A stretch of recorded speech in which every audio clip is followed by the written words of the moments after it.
morning, Coach. Good morning. How are you? Good.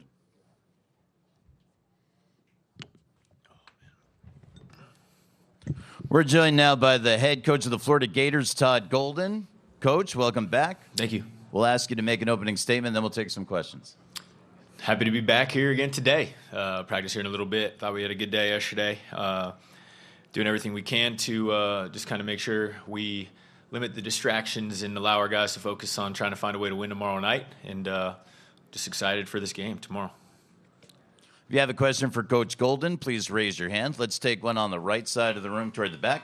Come on up. We'll give the microphone to this gentleman. Your name and media outlet. Hey, Todd. Nathan King, Auburn Undercover. Wanted to ask about y'all's recruitment of Janai 3 years ago this month. What did y'all see in him? And I know he was between Auburn and Florida. And just what can you kind of recall from that recruitment? When we were fortunate enough to get this opportunity, one of the first things we did was take a look at guys from the state of Florida, that were producing and doing well, across the college landscape. And obviously he popped pretty quick, for what he was able to do at Moorhead. And, he went in the portal. And, we were hoping that, I'm pretty fortunate enough to get in the mix and to get in the final two. I think we did a good job in a short period of time of kind of explaining our vision and kind of introducing him to our staff and kind of what we had going on. But obviously Bruce had been at Auburn and had been solidified for a while.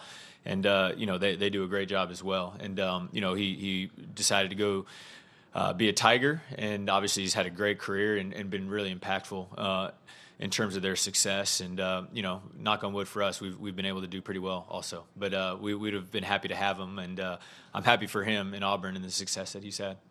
Coach, we'll go to the front of the room, left of the aisle. Good morning, Coach. Greg Eklund, and this is for NPR. You are part of a team. Well, let me put it this way. This year in the Sweet 16, there was only one double-digit seed, and that school was from the SEC. And I pose this question to you because you played at St. Mary's and you coached at San Francisco. Do you see a growing disparity between the power schools and the Big East Conference and the non, and is that a detriment for the tournament? I definitely see a growing disparity between the levels. I don't think that's hard to see when you kind of look at the numbers and you see how the different teams, have done over the course of the year. And really, I think it's kind of been trending this way for the last couple of years. But this might be the best example of that, with the way the tournament's shaken out. And do I think it's, just bad for the tournament? Or I don't know. I think there's still been some great moments and some really, really good games. And, for me, I think the goal or something that should be celebrated as well is that I truly believe the four best teams in college basketball are here this weekend. And, I think that's something that you go back however many years hasn't been the case. And so, even though there maybe weren't as many exciting upsets or, storylines that way, I think the fact that all four of the best teams in college basketball all year long making it this far is a great storyline as well. Coach, right in the center of the room, toward the right. Hi, Amanda Kristovich, Front Office Sports. There's been a lot of conversation about the analytical approach that your team has taken, but I was wondering if you could give a little bit more detail about how the analytics and advanced metrics that you're using set you apart and what you're doing that you feel like is unique compared with other programs.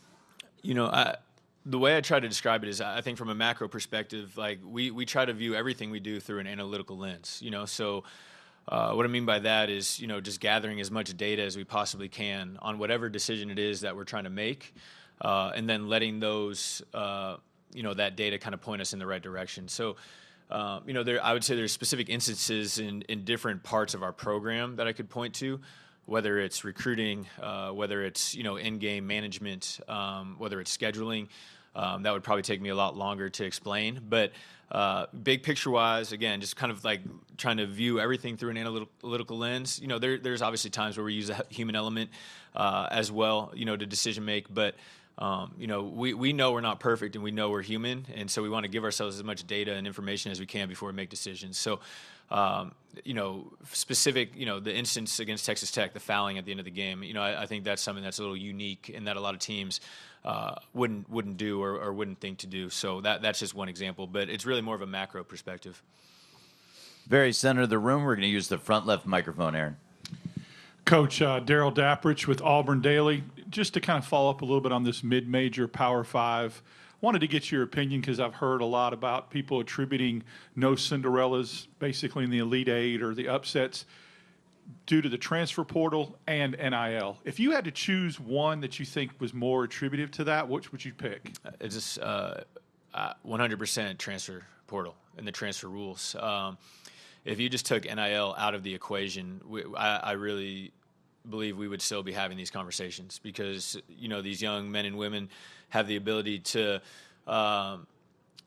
really just take a look at their situation after every season, as opposed to in the past where it was a one-time transfer exception and then you kind of had to make that one decision and live with it.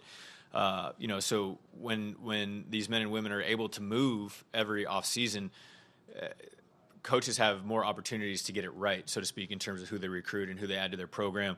And, the young men and women, I would say for a majority of them, they want to play at the highest level. They want to prove that they're the best, that they compete at the highest level. So I think that the transfer legislation and people being able to move after every year is definitely the driving force in that. Up front on the left side. Hey, Todd. Lindsay Schnell from The Athletic. Multiple players have told me that Elijah is far and away the best trash talker on the team. I wondered if you agreed with that, and what is the craziest thing you have ever heard him say during a game or practice that we can print? Yeah, well, then we're going to have to talk about that. No, I'd say he's an incredible competitor, and, just the way and we've talked about it a lot. Like, I think his addition to our program this past offseason has lifted us, another level, and not just for the program, but for individual players, like in the way they compete. He does a great job of kind of creating that expectation within our program on a day-to-day basis. And I don't know if there's anything specific that I'm going to point to, but it's just more, again, the mentality and just the approach and understanding that every time he steps on the floor, he's going to compete at a really, really high level. And the guys call him Crash Out for a reason. He really gets after it and, has a great sense of competition and mentality. And, I think it has definitely kind of bled to the rest of the crew. Next question, third row, center. Front left microphone, Aaron. Hey, Coach. Evan Miyakawa from evanmiya.com. I know a lot of your guys on the roster this year are transfers, but you got a lot of the key guys from last year's team to return this year, like Clayton, Richard, Condon, Haug. Can you speak to Can you speak to the importance of the roster continuity that you had from last year and just your approach to building this team and why that's been successful this year? Yeah, I think continuity is incredibly important, and we were finally in a position after our second year where we had a lot of really talented players in our program that we felt like we could build around them. That was not the case after year one. Year one, it was more about just trying to get an influx of talent into the program so we can compete in the best conference in America, which we were able to do. And then because we were able to bring in really talented young guys, specifically Alex and Tommy and Denzel, as that have grown within our program, and then specifically Walt and Will in the portal the year before. Obviously, last year we were able to, hopefully moving forward, is retaining the key players in our program. We have about, even more than last year that we're going to do everything we can to retain and then kind of fill in the gaps around that. But, I know you understand it. You've seen it, I think, between us, Auburn, and Houston. Each program has about 70% of their roster, or at least their playing roster from last year, returning. Duke's around 30, but Duke also has three incredibly talented freshmen that are hard to get. So the continuity piece, I think, is definitely important, and something that, at Florida, and I've said this before, it's such a great place that I feel like we can still execute a real program. And my hope is that we'll be able to do it with the same guys next year as well. Left side of the room, up front to the right of the aisle. 2 questions. You're first. Yeah, Edgar Thompson, Orlando Sentinel. Todd, so you kind of touched on the transfer portal benefit.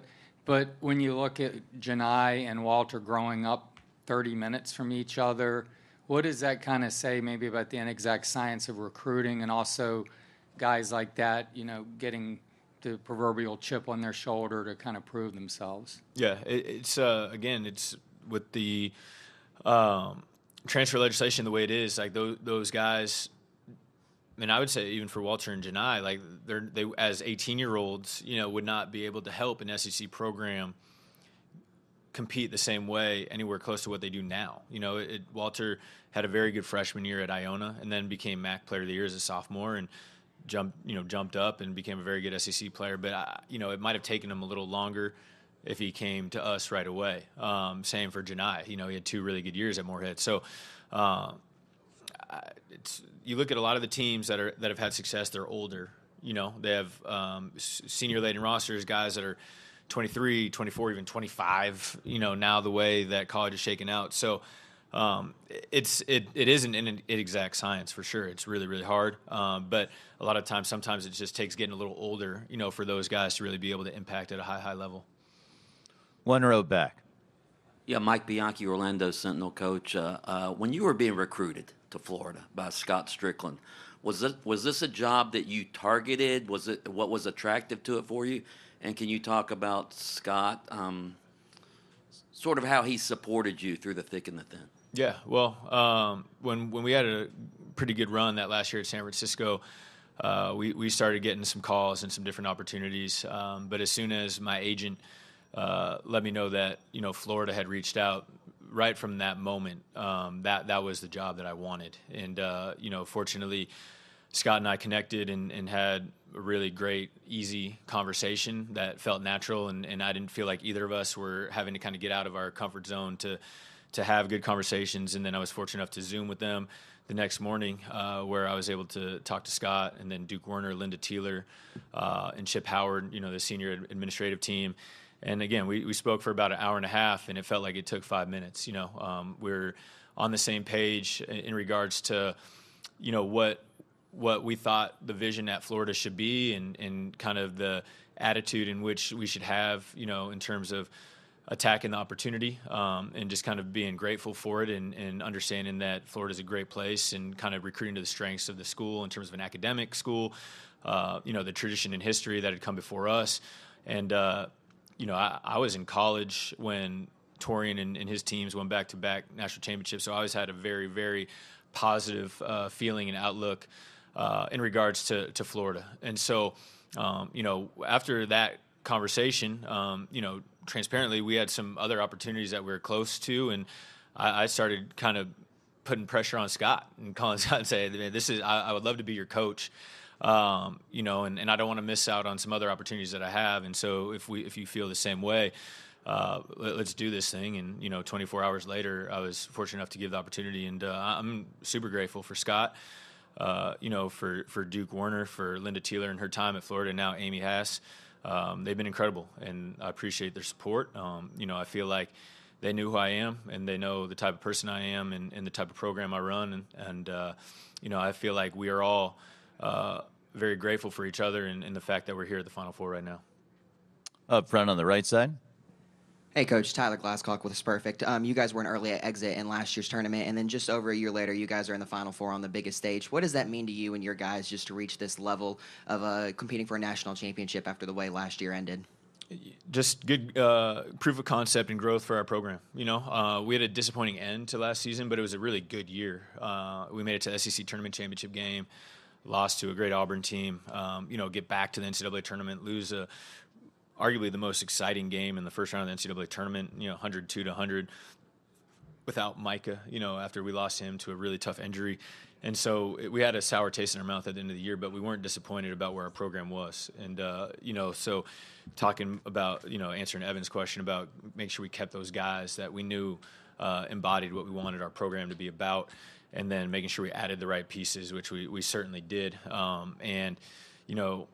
Did we necessarily expect Final Four this year? I think that's probably like a hard expectation on a year-to-year basis. But we definitely believed in what we were doing and who we had in our program, both from a player and staff perspective, that this group had a chance to do something special. And so, we have another opportunity tomorrow, to see if we can get one step further. But I think it's just a great example of what we believe in working, and just seeing how far we can take it this year. We're going to take a question up front on the right, but we want to welcome Will Richard as well. Will will walk up during the question and then grab a seat. Hey, Will. Got a name tag? Actually, You gotta go get your name tag. Will's got to bring his own nameplate at the Final Four. He's ready to do it, though. And your question. Hi, Todd. Aaron Bracey from Hoops HQ. Elijah, having played in the Final Four already, has that been something you've leaned on, and what might that experience do for both him individually and also for your team? It was something that we've leaned into since he got to campus. That was a really big part of why we targeted Elijah and why we wanted him to come into our program. We, with Walter and Will returning last year, we knew we needed one more really good perimeter player, but we had to make sure it was someone that fit well with them, both from an on-court standpoint, but also personality standpoint. Like, these guys are around each other all the time. And the thing that I always really enjoyed about Elijah was just obviously his experience, the fact that he played in the Final Four, had really good success, felt like he always had a chip on his shoulder and wanted to lead and kind of be a part of something that was bigger than himself. And, early on in the summer, he talked a lot about, playing in the Final Four and just that experience. But with Will and Walt, I felt internally we had some great leadership as well. And the combination that those guys, the leadership that those three are able to exude amongst themselves has carried us, all year. And so, now that we're here, I would say, it's amazing, the experience, but it's not that important. We're all kind of taking this in our own way and attacking our own way. But I do think his experience really helped us get to this point. We'd like to welcome Will Richard at this time to the main interview room, first appearance of the week. We're going to take questions for Will or for Coach Golden from students from our Full Court Press program. If any of those students have a black lanyard and have a question, please raise your hand. We'll send a microphone stored in your direction.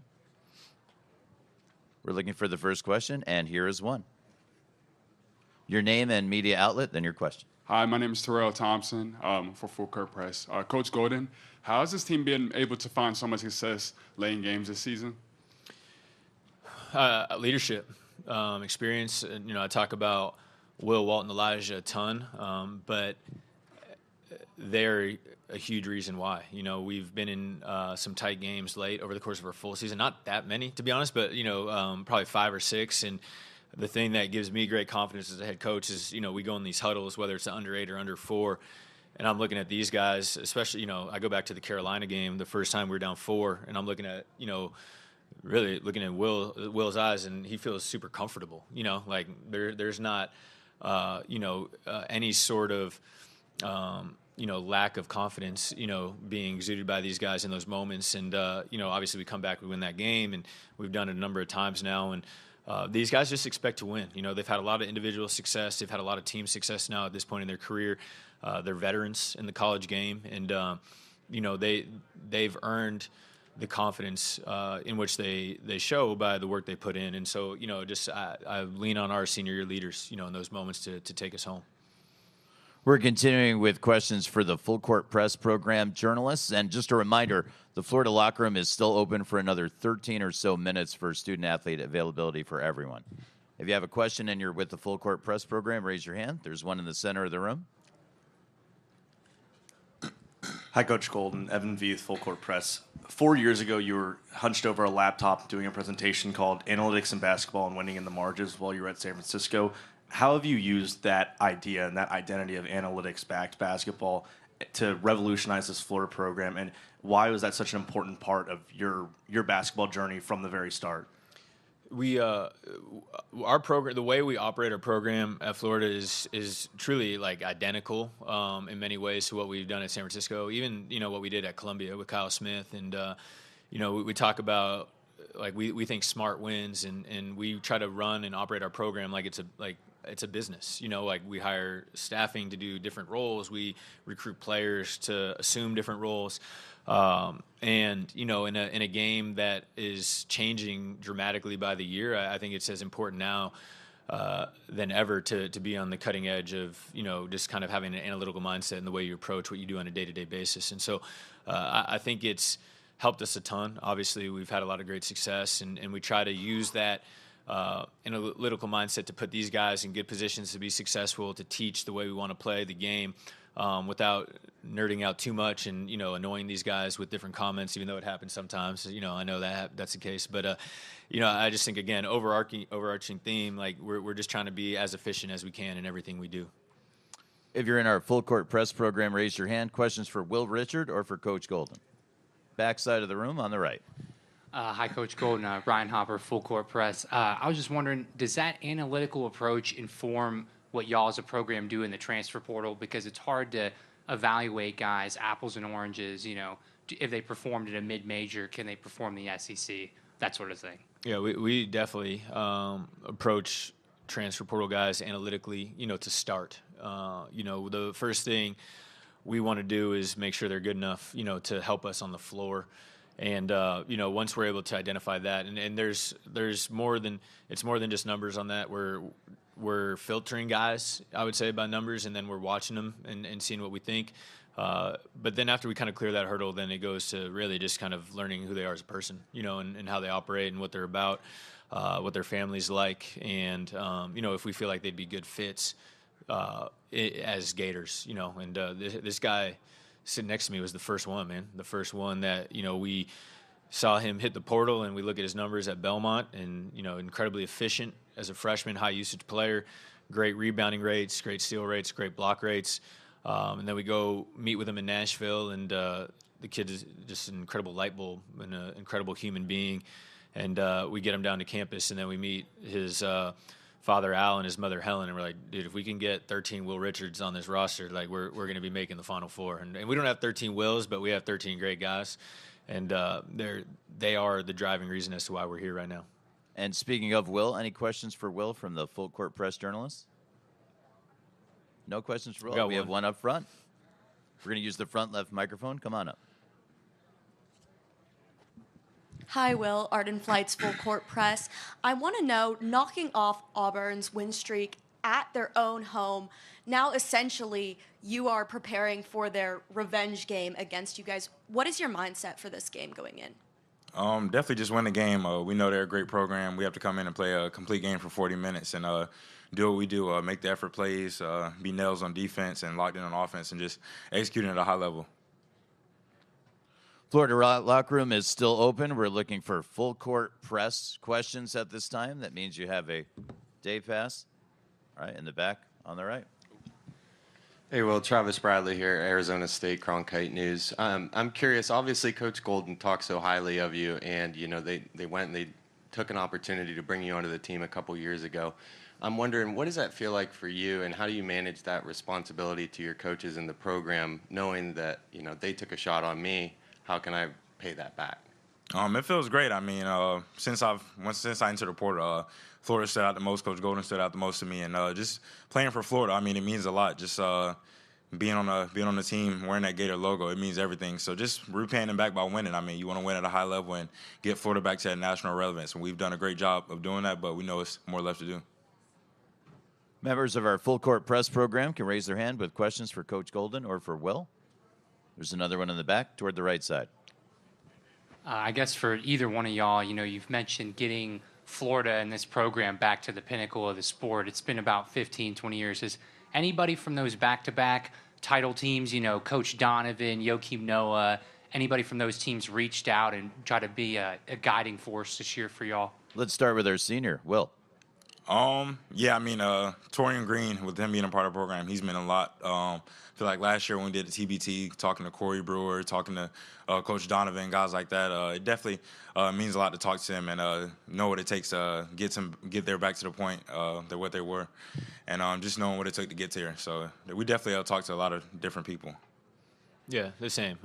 We've gotten some really great messages. Coach Donovan, Al Horford's been really supportive, during our run. A lot of those guys that were on the back-to-back teams, and then even guys that played over the last 10 years, like Chandler Parsons is a guy that's reached out quite a bit over the past couple weeks, just so excited for the success, we're having. And, for us, we're just really prideful and proud of the fact that, Florida basketball obviously has some very high-level kind of gatekeepers, people that have been a part of this program when it's at its best. And now that we're back in the Final Four, like we feel like we can kind of become a part of that family.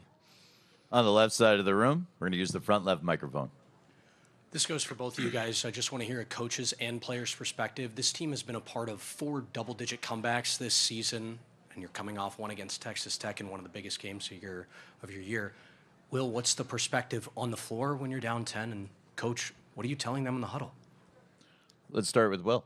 I feel like with our team, if there's time left on the clock, we can have a chance to give ourselves a chance to win. Just with how resilient we are, how we can fight through adversity. So I feel like as long as there's time on the clock, we can give ourselves a chance to win. And I feel like that's what makes this team special, just how hard we're going to fight to the end, knowing that we don't want to lose a game.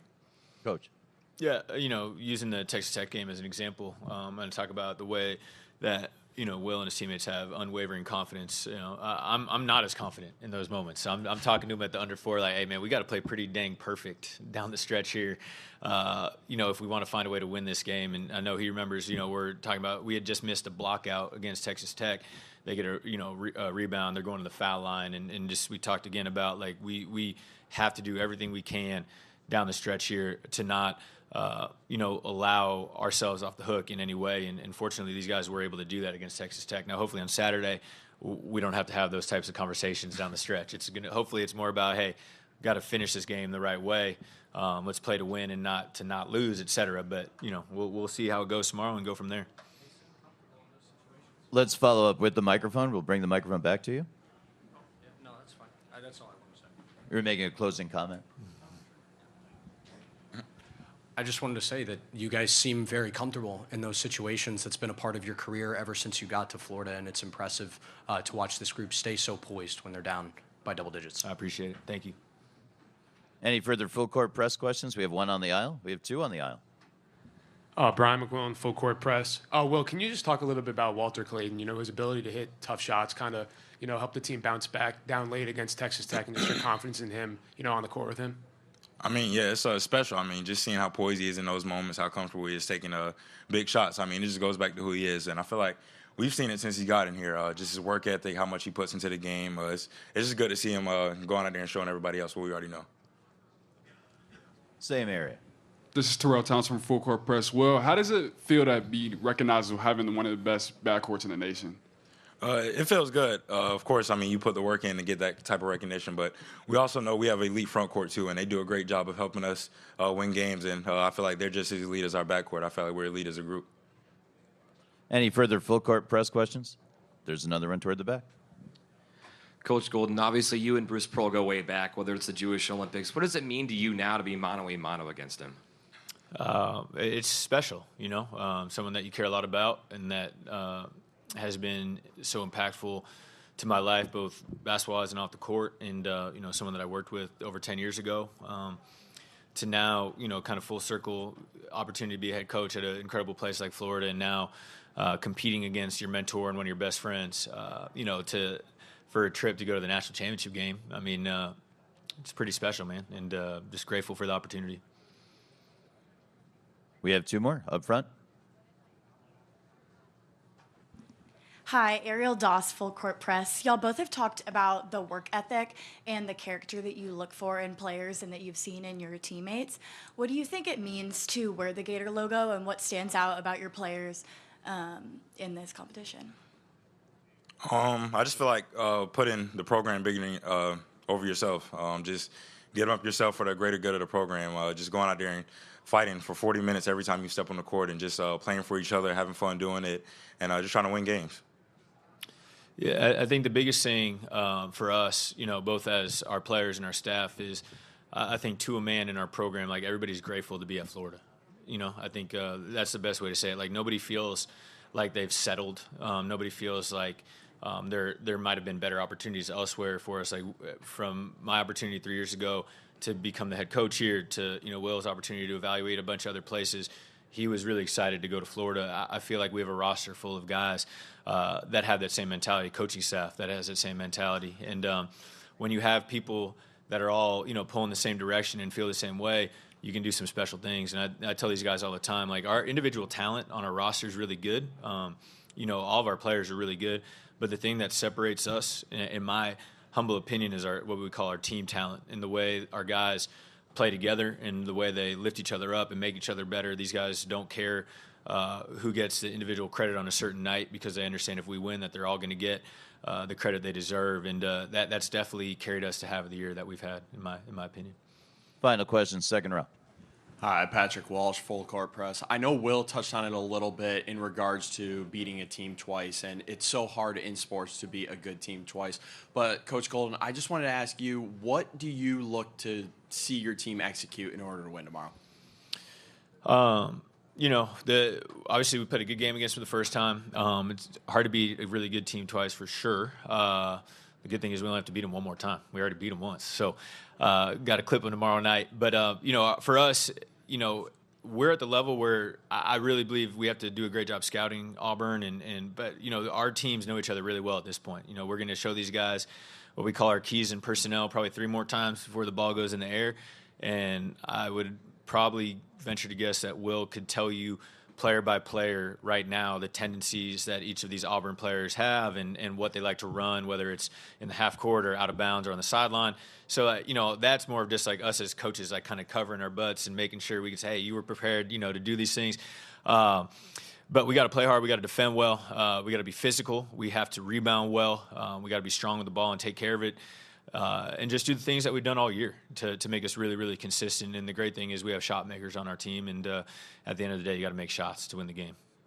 We want to thank Coach Golden. We want to thank Will Richard for joining us here in the main interview room. They're going to head back to the locker room, which is closed, and then they're going to go out to the court for their open practice. Thanks, Coach. Thank you all. Thanks, Will. Legendary Hall of Fame sports reporter Dick Hoops Weiss in the building down here. Welcome, Hoops Weiss. Next activity is 11 a.m. Again, Florida's going to be out on the open practice floor. The locker room will open for Auburn, and we'll have student athletes in the breakout areas. Those will be the Auburn starters. The rest of the student athletes from Auburn will be in the locker room. We'll be joined by head coach Bruce Pearl here at 11:15 in the main interview room.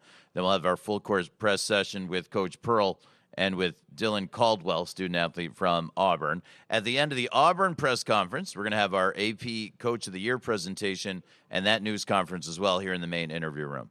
So everybody enjoy. We'll see you back here in a little bit.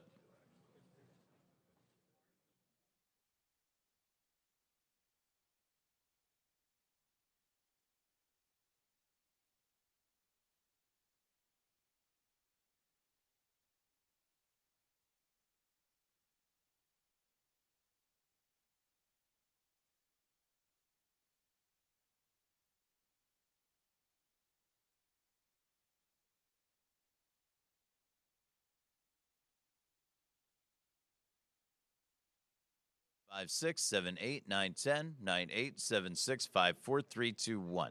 Very good.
Good morning once again here in the main interview room. This is your alert that the Auburn locker room is open with student-athlete availability.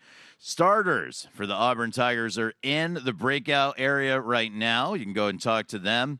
And then the head coach, Bruce Pearl, will be here at approximately 11:15 for a period of 30 minutes. That's what's going on the next 45 or so minutes. And then we'll have the AP Coach of the Year press conference in the main interview room following Auburn's availability.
I can do that. 1, 2, 3, 4, 5, 6, 7, 8, 9, 10.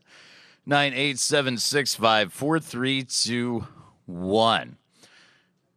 Good morning once again, and welcome to the main interview room here in San Antonio and the Final Four. We'll be joined in just a moment by the head coach of the Auburn Tigers, Bruce Pearl. Coach Pearl will join us from 11:15 to 11:45.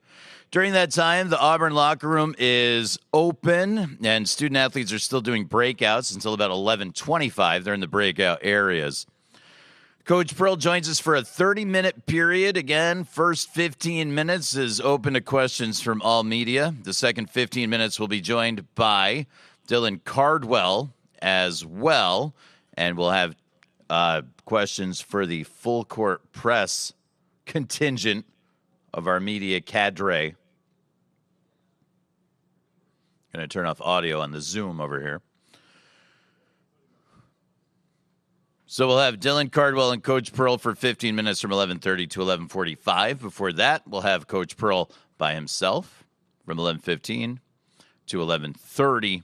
And then following the Auburn availability here, we'll have the AP Coach of the Year news conference as well. I believe that was just announced.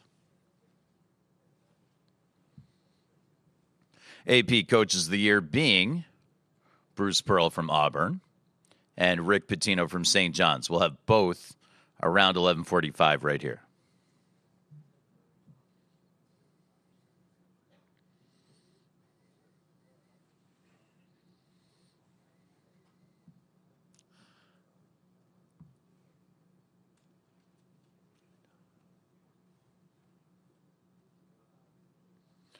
You can talk, Chuck.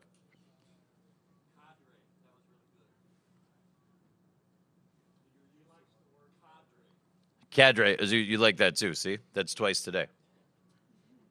If you're joining us here in the main interview room, please take a moment to silence your cell phone. Please remember, no flash photography.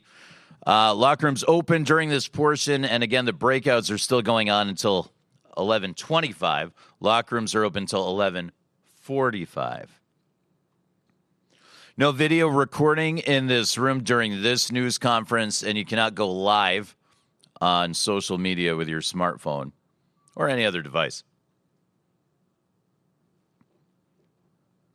We'll have transcripts immediately following the news conference over in our duplication area, also on ncaa.com/transcripts. And video of all news conferences is available at ncaa.veritone.com. Good morning.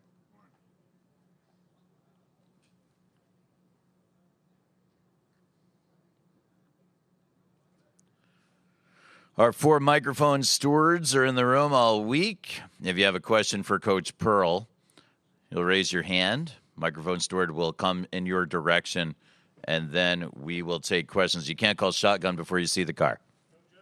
Hey, Coach.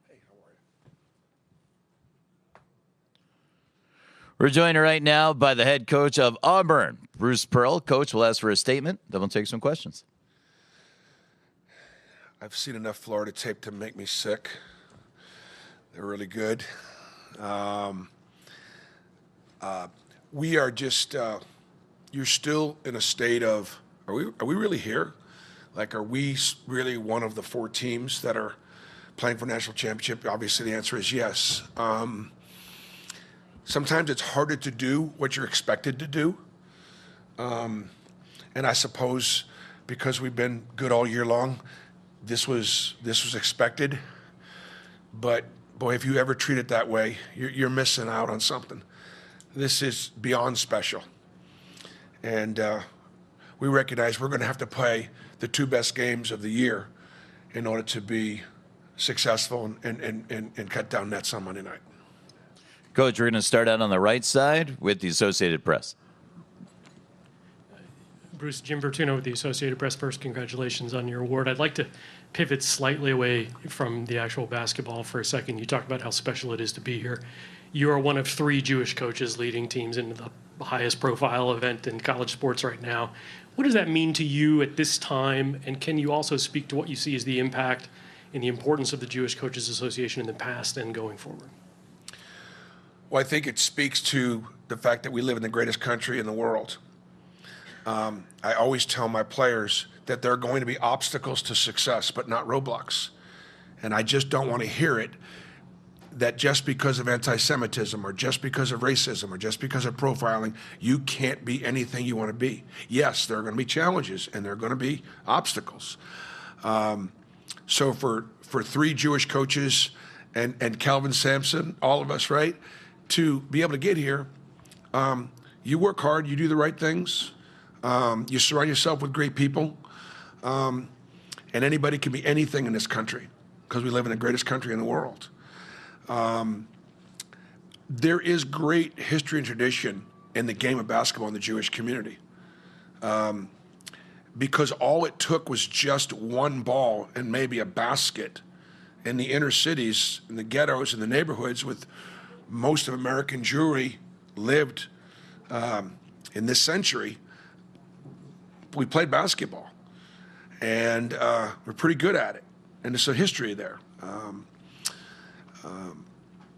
Specifically, I'm really proud of Todd and really proud of John for being young Jewish coaches and, wearing their faith on their sleeves. And they both played professionally in Israel, and they're both young mensches.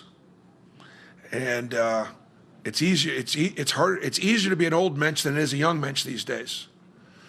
I did help found the Jewish Coaches Association many years ago. In fact, one of our first meetings was in San Antonio. And the idea is simply that there weren't that many. And I wanted to give those younger guys that were in GA positions or former players or kind of getting started a little bit of hope that they could, be successful as teachers and as mentors and as ministers, in this case, in the game of basketball.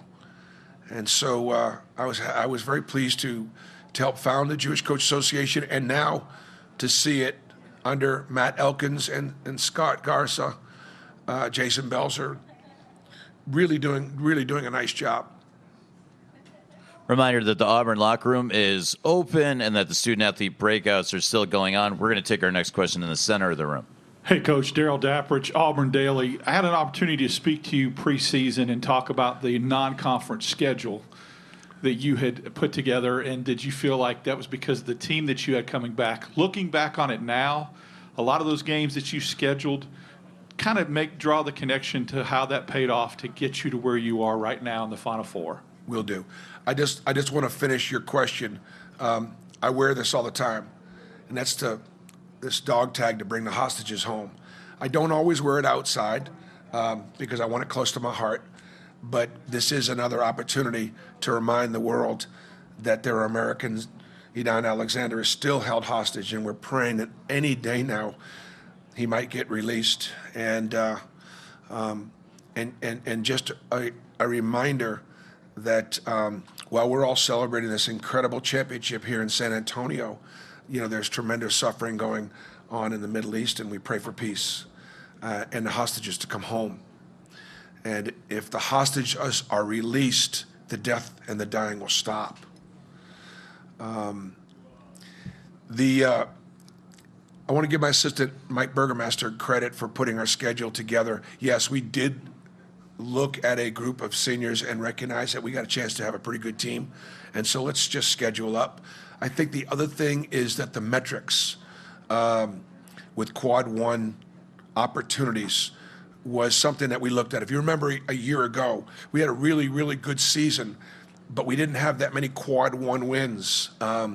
Some really great programs that we played in the non-conference didn't have great years, and it actually hurt our seeding a year ago. So we just said, we're just not going to do that again. We're going to play as tough a schedule as we possibly can. The thing that you risk that you're not going to be successful, and then the kids lose confidence in themselves and in what we do. But of course, this year, that wasn't the case.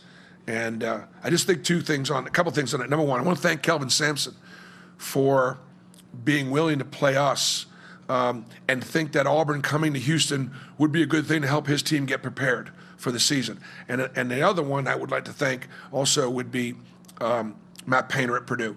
He just got done playing for a national championship, and yet he was willing to bring his Purdue Boilermakers down to Birmingham to start a neutral, because we're going back up to Indiana next year.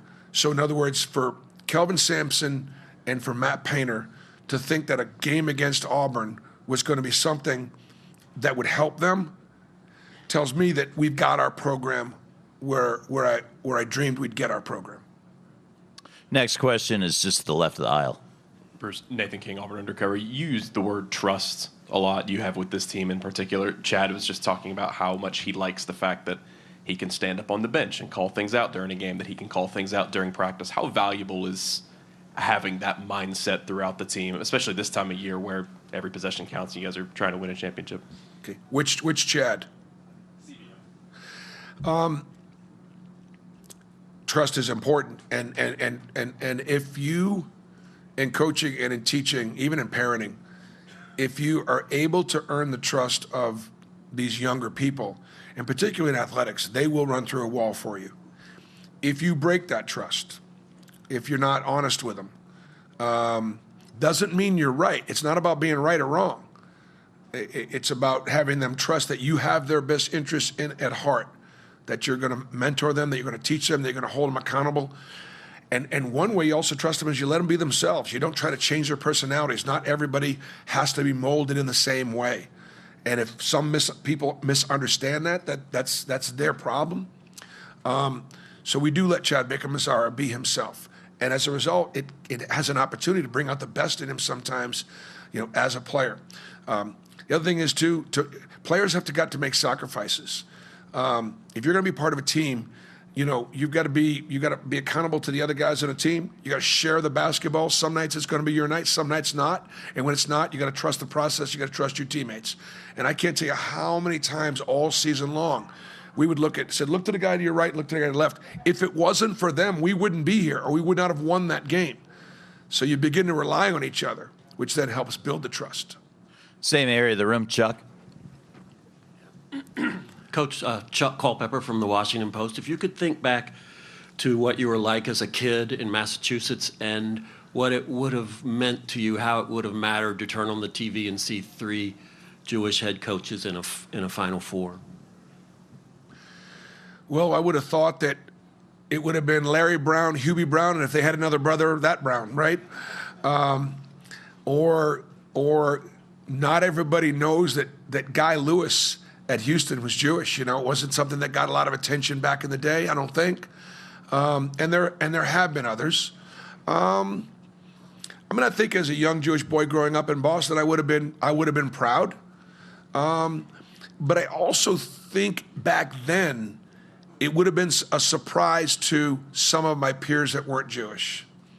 They may have been like, "There's no way that would be the case," because obviously we're not athletic enough, and that's not the stereotype. But there is a stereotype about teaching.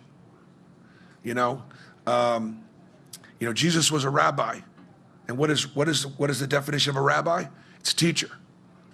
And so that's part of my heritage. My Hebrew name is Mordechai, and if you know the story of Purim, Mordechai, he taught his niece, Queen Esther, he poured into her that if she did not reach out to the king somehow, Haman was going to have his way, and there would have been another Holocaust and a genocide of the Jewish people. And so silence is complicity in many, many ways, for me and obviously what I stand for. And I think that's something that I'm proud of as a Jewish man. In the center of the room. Bruce, I want to ask about Denver. You get him out of this portal at FIU. He comes in as a scorer. 2 years in, he becomes one of your better perimeter defenders. To you, what has made him so good defensively? Man, Denver was a bucket getter. He was a leading scorer in Conference USA. He's still a bucket getter.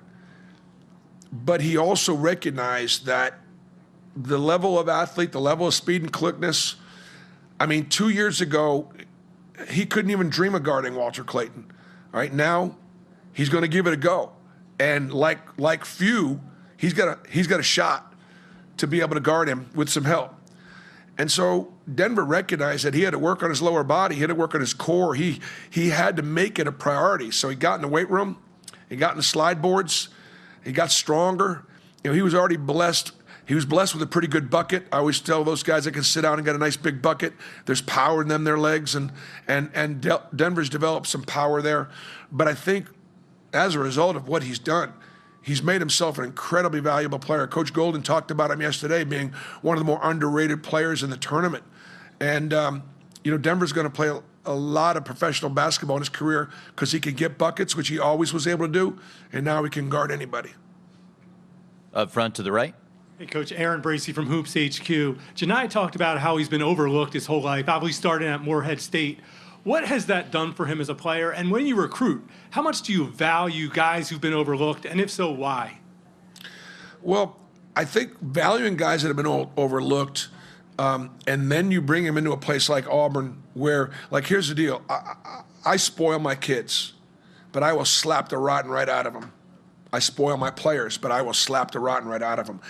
And when you get a guy that's been overlooked and you spoil him, somehow he is more appreciative. He's more grateful for the opportunity. And then he goes to work every single day trying to prove people wrong. And even all season long, when we've been ranked and we've been good and whatever, I have not allowed people to play the favorite card. We are still, of all the teams that are here, Houston has got history and tradition of winning Final Fours and being here before. And Billy Donovan won some with Florida. Now Todd's got him back, and Duke speaks for itself. This is. I don't want to say this is our one shining moment because we've had a couple, but this is rare. We are still going to play that undercard card, and we still got 2 more opportunities hopefully to prove that we're a great basketball team. Coach, back in the room on the right, CL. CL Brown with the Louisville Courier-Journal. Kind of piggybacking off of that, Bruce, and I'm going to ask you to speculate a little bit, but would Janai have been the same player if he would have started at an Auburn, if he would have started in a power conference, or did he kind of need that experience at Morehead to fuel what he has become? We certainly benefited from the experience at Morehead. There's no question. And answer to your question, because I know what kind of a competitor he is, regardless of where he started, he would have done what he's doing right now because he is a great competitor. He's got a combination of an inner confidence and a little bit of a chip on his shoulder. So I think the biggest thing is he's always been second guessed, whether it was out of high school, even in the OVC, coming to Auburn, he wasn't fast enough, quick enough, didn't jump high enough. The game wouldn't translate his lack of athleticism. They're wrong. And I think the same thing's going to be true when it comes to the NBA. There'll be a lot of clubs that won't draft him because he's just not the prototypical jumper. I know a lot of great jumpers that are bad athletes. Janai Broome is a great athlete that doesn't jump very high. To the left of the aisle, in the back of the room. To your right, gentleman with the green polo.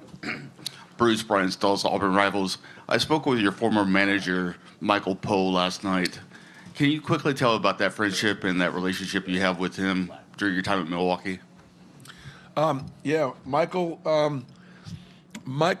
was working in the cafeteria at UW Milwaukee, bussing tables. And he was working in a job because he had some challenges.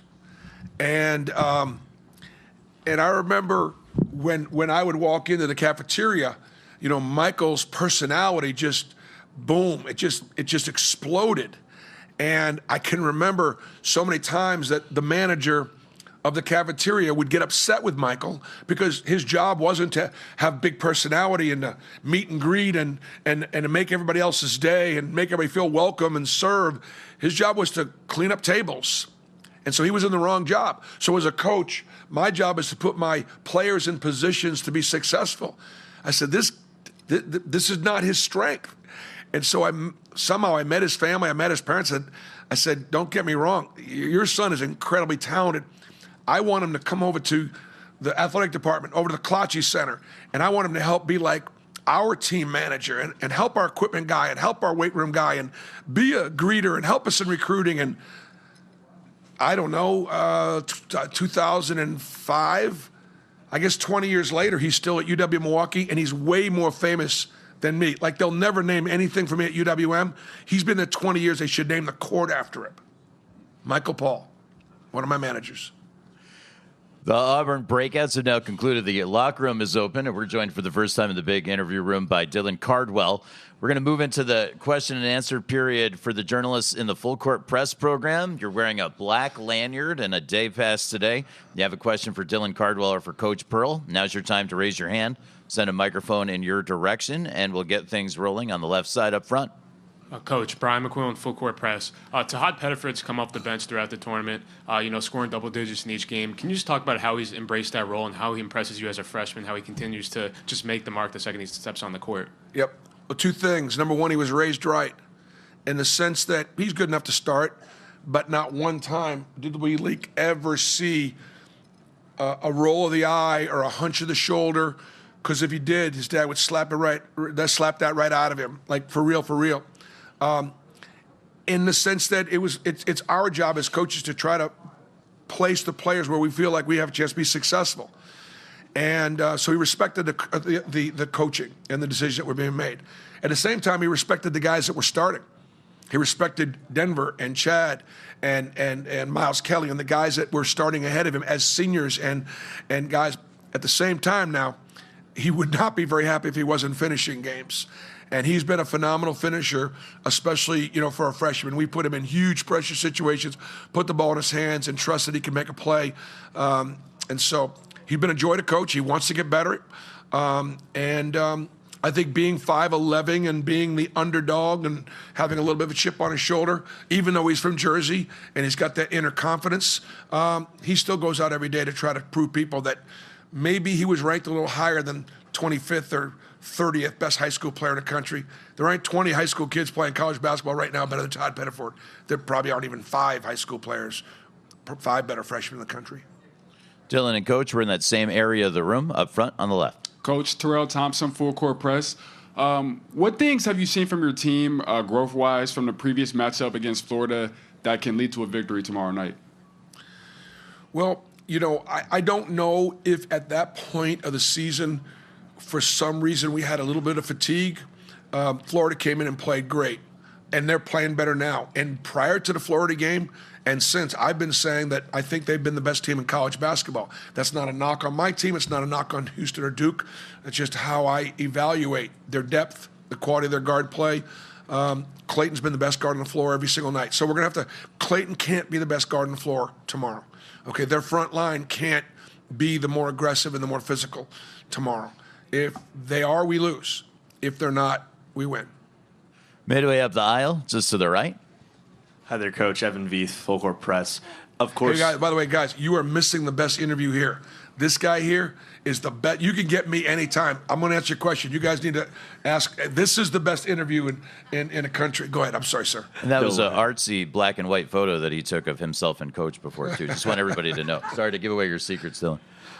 Obviously, you and Coach Golden go way back, and there's always that idea that when you're a young player, you learn a lot from your coach, and then him transitioning into the coaching role probably took a lot from you. But since he's turned into a coach at Florida and you've played against him a lot and talked with him, of course, behind the scenes, what have you learned as a basketball coach, and how have you become a better coach by competing against him and working side by side with him? Well, I think, first of all, Todd had a great mind. And keep this in mind. When you are getting ready to start a new job and you choose the men or women that you want to surround yourself with, I chose my son, Steven. And I chose Todd Golden to be on my first staff to help me get things started at Auburn. So obviously it says everything about his character, about his work ethic, about his intellect, so on and so forth. The other thing, too, is Todd's his own man. Like when he first started coaching, he didn't do a lot of things that we did on the floor because his foundation was Randy Bennett, Coach Smith, other coaches that he had been around. But I'm sure he took notice of how we had to build a staff or how we treated the players or how we got people to play hard, obviously how we worked. What I've learned from Todd is to pay attention to the analytics, to pay attention to what the numbers said. And Mike Burgermeister who's my offensive coordinator, Stephen Pearl's my defensive coordinator, pay very close attention to the analytics, and I'm sure they share that with something they got from working with Todd. We have 5 full court questions in the queue right now. 1, 2, 3, 4, 5. Anybody for Dylan? Let's come up front. Front Hi. right microphone, Aaron. Hi, Dylan. After you fouled out in the Alabama game, you went straight to the bench and prayed. Coach Pearl has been very vocal about his Jewish faith. I'd love to know what role does faith play, even when practiced differently, into the success of this Auburn team? Yeah, first and foremost, all glory to my Lord and Savior Jesus Christ. Though, Christian Judaism, might have our differences, we believe in the same God. And it's just been great to see and encouraging to see that I am under a coach who just is so vocal about his own faith, but allows us to pursue our own, and he encourages us to be vocal about it. The role faith plays on this team is the biggest role possible. We wouldn't be here without it. It's a huge catalyst for us. You look at all the games we've been in. We've been in 10 or 10 to 11, one possession games, and we've only lost one of them. And I guess it was the Alabama game at home, which kind of sucked to go through. But it's just encouraging to see. Like I said, we've been where we're at. But we wouldn't be as humble as we are. We wouldn't be as connected as we are without faith. And I'll give you an example. Continue to talk about Bruce Pearl. He encouraged us to have these breakfasts, but also he encouraged us to have Bible study. I've never seen a coach like him to encourage these things. Without these Bible studies, we wouldn't be able to connect with each other in a deeper level outside of basketball. And the word of our year has been sacrifice. And you don't know sacrifice if you don't know Jesus Christ. He's the one who died for all of our sins. And that's kind of been the reason that we've had this level of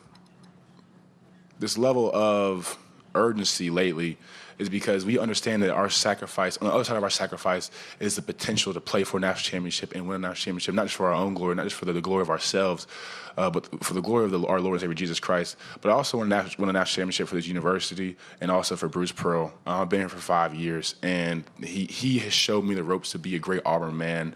And every time I'm praying, I'm always praying for a national championship to win it for Bruce Pearl, because he earned it and he has deserved it. And so I'm grateful to be on the stage. I'm grateful to play for and serve a coach like Bruce Pearl, and I'm grateful that God has led me to Auburn. That's why I've stayed here for 5 years, because I love God, I love Auburn, and not most importantly, but importantly, I do love Bruce Pearl. Second row, center. Hi, Coach. Patrick Walsh, Full Court Press. You've been here before. Kind of take me through what you learned from 2019's experience, and what's one major lesson that you can apply to this year to get you over the hump? Well, that I like being in the warm weather of San Antonio versus the freezing cold of Minneapolis. So that's one thing I've learned. The incredible number of obligations prior to the game with the media and things like that. One of the things that we went through yesterday in practice was we had put in a couple of looks that we hadn't run for a while. And it was amazing how everybody forgot them yesterday.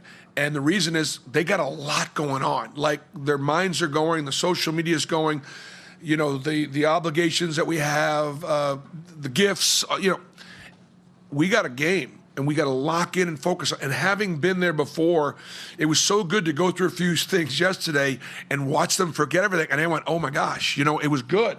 Because now I think today they're going to be more locked in and just be ready to try to play this basketball game. We recognize that we got to have some special tomorrow. We talk about that a lot. We got to have some special tomorrow if you're gonna win. Especially where the field right now is. These are the best 4 teams in college basketball. I don't care who your 5th team is. I don't care. They don't belong here. These 4 teams have earned it all year long. It's not a knock on anybody else, but it's a compliment to all these teams, all these coaches, all these programs. 2 questions up front on the right side. Hi, guys. Ryan Hopper, Full Court Press. This could be for either one of y'all. With the nature of the NCAA tournament, single elimination, you've been here, Dylan, for 5 years. Coach, you've been here 11 years. Take us through coaching or playing in March Madness and how it could all be over within 40 minutes of basketball. We'll ask Dylan to take that first. Yeah. I think our coaching staff does a great job of scouting and having us ready, but at the end of the day, We can't control if our shots go in. We can't control what the other team does, but we can control, like Bruce Pro always talks about, is our effort and our energy, and making sure that we have the most effort on the court and being relentless. And that's kind of been the MO of our past 4 games, is just being relentless. We don't really go into games saying, hey, this is an elimination game. You can't win a game like that. What we do is we segment our games. We just try to be present, be where our feet are, and just like I said, just focus on the game, things that we can control. Like I said, we can't control what a ref calls, but just making sure we're primed to play and ready to play.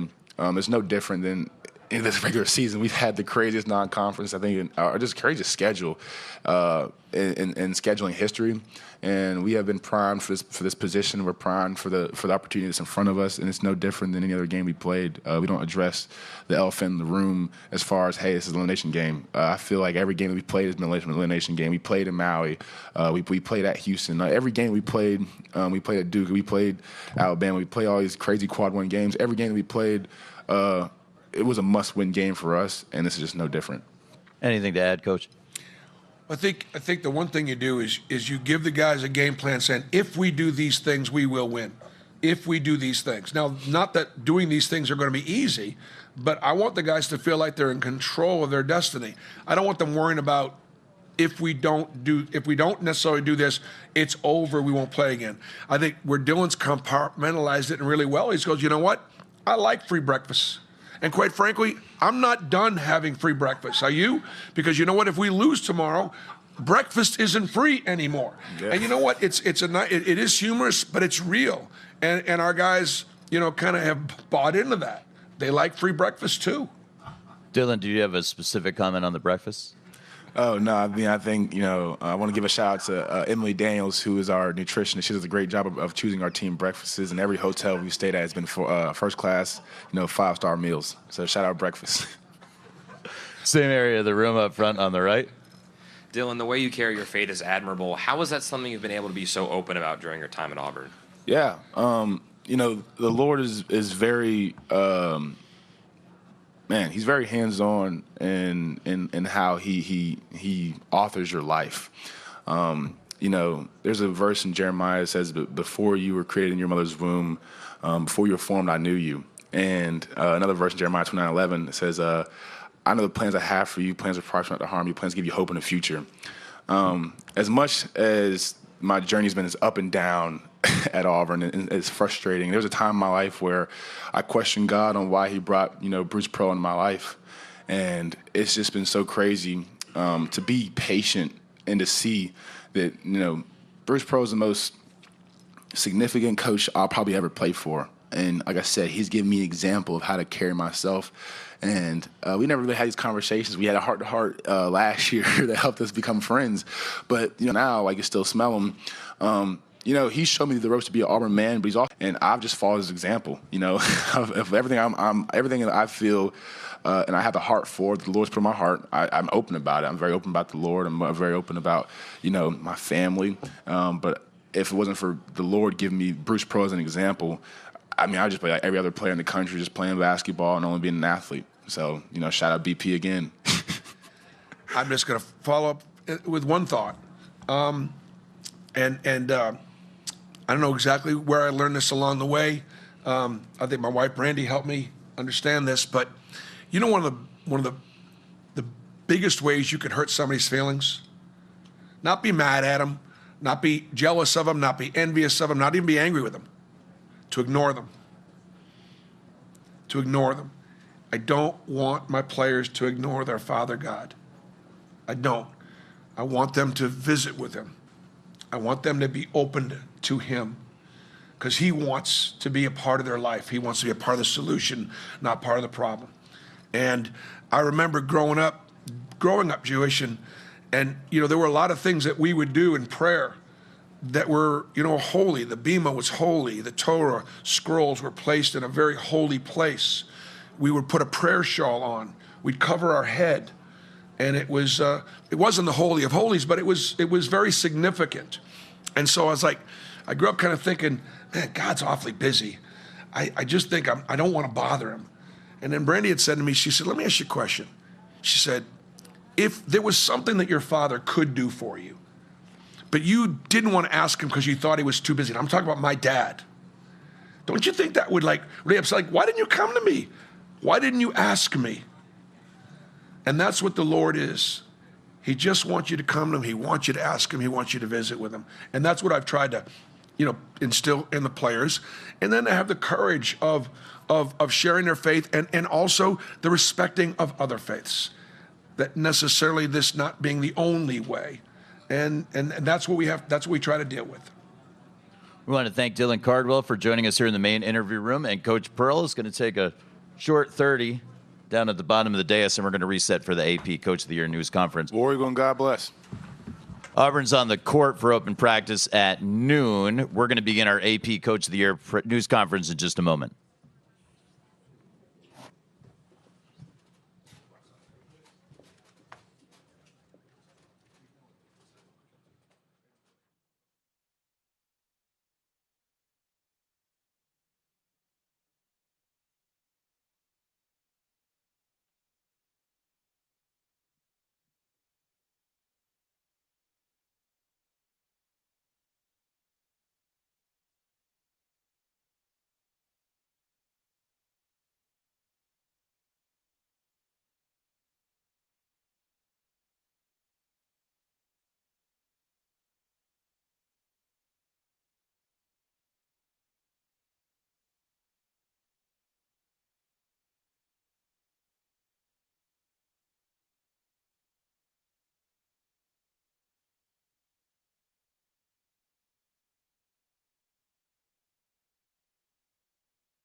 Just to run through the schedule real quick, we're going to have our AP Coach of the Year News Conference, 2 Associated Press Coaches of the Year. Both are going to join us up here on the dais, as well as Barry Bedlin from the Associated Press. Auburn, as I mentioned, is headed to the court at noon for open practice. Also at noon, we'll have breakouts for the student athletes from Houston, and the locker room will open for Houston as well. At 12:15, head coach Kelvin Sampson will join us here in the main interview room. But right now, we're about to be set to welcome our distinguished guests for the Associated Press Coach of the Year News Conference.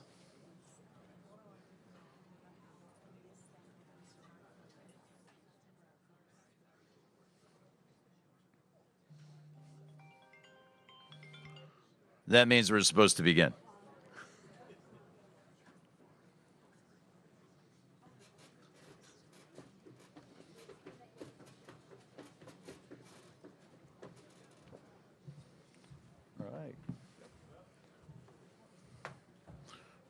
Morning, Coach. Good, how are you? I'd like to introduce at this time from the Associated Press, Barry Bedlin. I'm Barry Bedlin, Sports Products Director for the Associated Press. It is my honor to present the AP Men's College Basketball Coach of the Year Award to not one but 2 of the game's top coaches. Before we begin, I'd be remiss if I didn't mention how special today would have been to Jim O'Connell, AP's Hall of Fame basketball writer, who passed away months after the last Final Four was played here in San Antonio 7 years ago. Ock was the utmost professional, not allowing bias to appear in his coverage, but he made it no secret off the clock that he bled St. John's red. Knowing that the coach of his team is receiving some AP hardware today would have made it hard for Ock to not smile big if he were here. The AP Coach of the Year Award is selected by the same panel of journalists that decides the AP Weekly Top 25. Voting is conducted at the end of the season before the start of the NCAA tournament. The award has been around for 58 years, and this is the first time voting has finished in a tie. So today we get to recognize 2 deserving coaches for their exceptional seasons. Their names will now join a list that includes the likes of John Wooden, Roy Williams, Eddie Sutton, Tom Izzo, and last year's recipient, Kelvin Sampson. Both of this year's award winners were named their respective conferences Coach of the Year. Both have established winning programs after years of those programs struggling prior to their arrivals. One led his team to his third regular season championship in the dominant Southeastern Conference. He also led his Tigers to both a school record and a career high 32 wins this season. Auburn also earned the #1 overall seed in this year's NCAA tournament. The other coach, who was in the Naismith Memorial Basketball Hall of Fame, proved he still has the touch. In only his second season at St. John's, he led his program to its first outright Big East regular season title in 40 years and first Big East tournament championship in 25. His team's 4 regular season losses were only by a combined 7 points. Interestingly, both of this year's recipients started their college basketball journeys in Massachusetts. One is a point guard for UMass Amherst. The other is the student manager for Boston College. They also have played each other twice, with the one who coached at Louisville winning both, including in the 2008 Sweet 16. It is my honor to present this year's AP Men's College Basketball Coach of the Year trophy to both Rick Pitino and Bruce Pearl. And so what we're going to do here is the obligatory grip and grin for the photographers.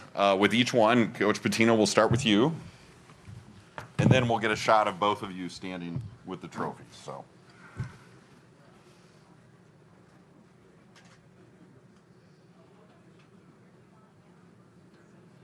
Photos are welcome, and I do believe that you can roll video in this news conference as well. So feel free to use your cell phone. I think that's enough time. There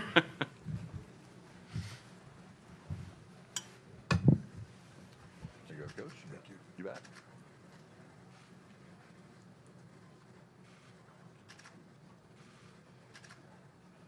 All right, and then what we'd like to do is have both of you, because I know Coach Pearl's going to have to head out early. We'll have both of you pose for a shot with the trophies.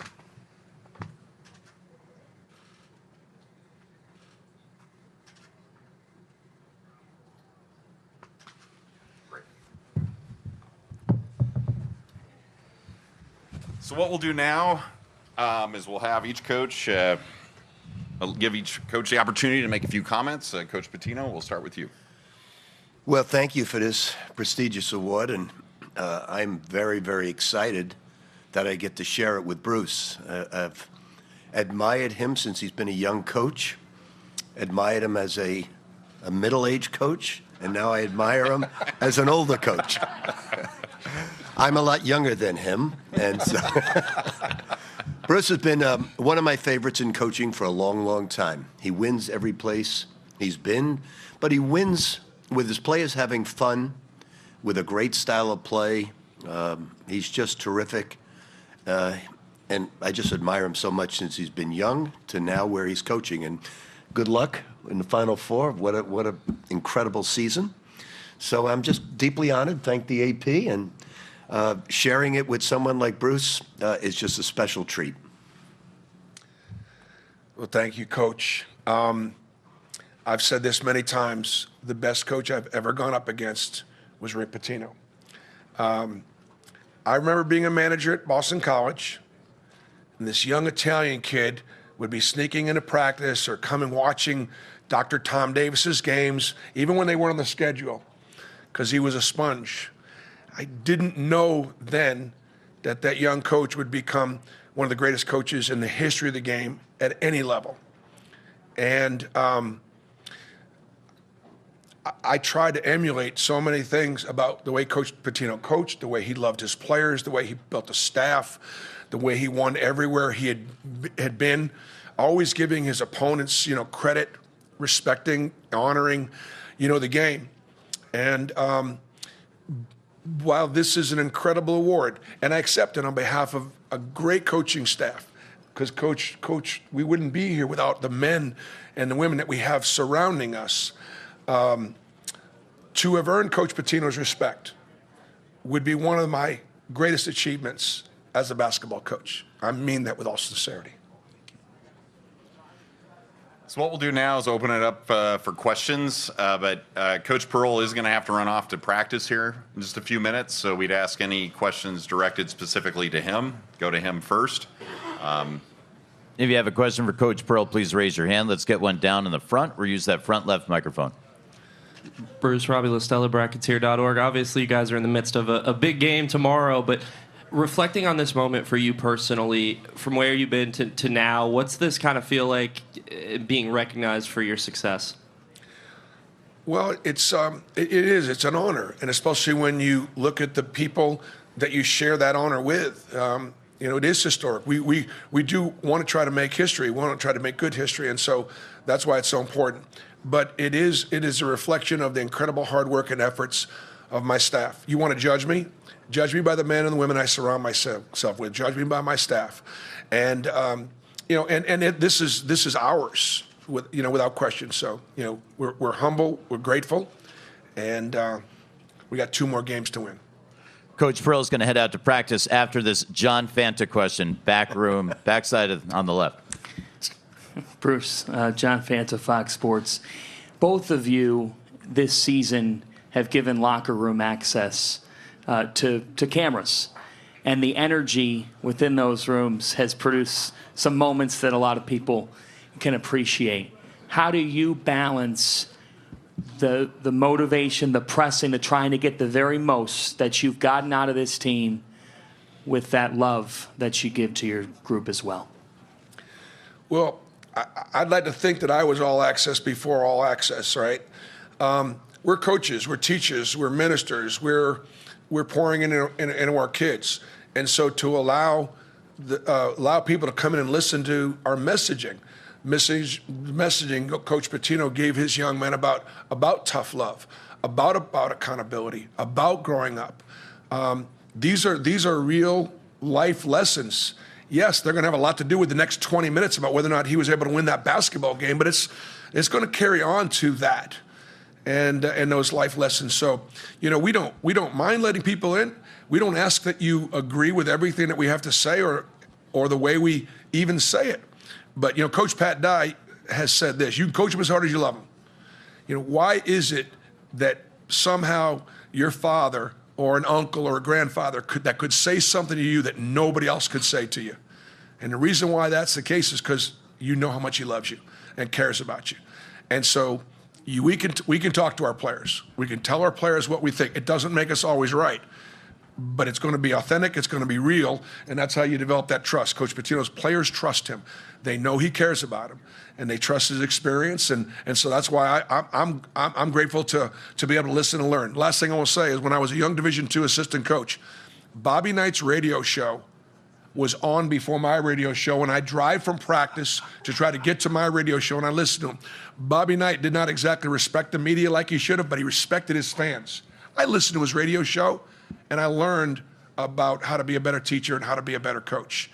And so that's why we open up our locker room. So we want to congratulate Coach Pearl and thank him for joining us here in the main interview room. Okay, you take your. Yep, I'll get it to you. Coach Pearl and Auburn are headed to open practice out on the deck. We'll take questions for Coach Pitino. We have one in the back on the right side of the room. Dan. Rick, hey, Dan Wolkin, USA Today.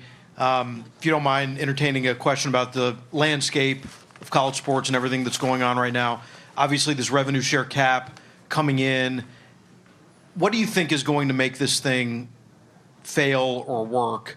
Is it going to be the commitment of people to hold to it, or do you see, some outside forces here that, that are going to screw with this thing that they want to put in?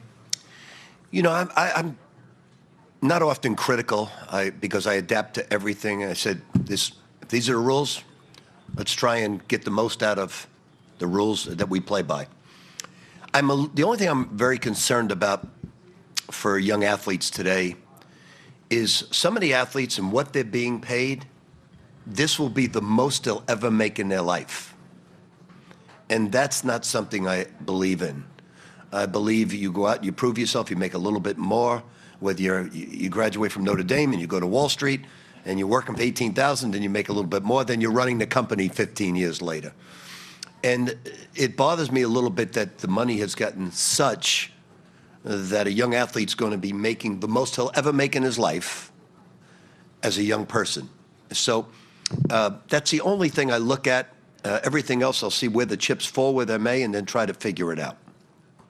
Next question, up front on the left. Hoops is in the house. Hey, Coach, how are you? Coach, when you were younger, you were one of the best recruiters that I had seen in the country. Everything's changed now. What do you suggest to high school seniors now who know they might not be recruited either at their level or recruited at all? Yeah, but a year ago, we recruited 3 freshmen, and this year we're not recruiting any.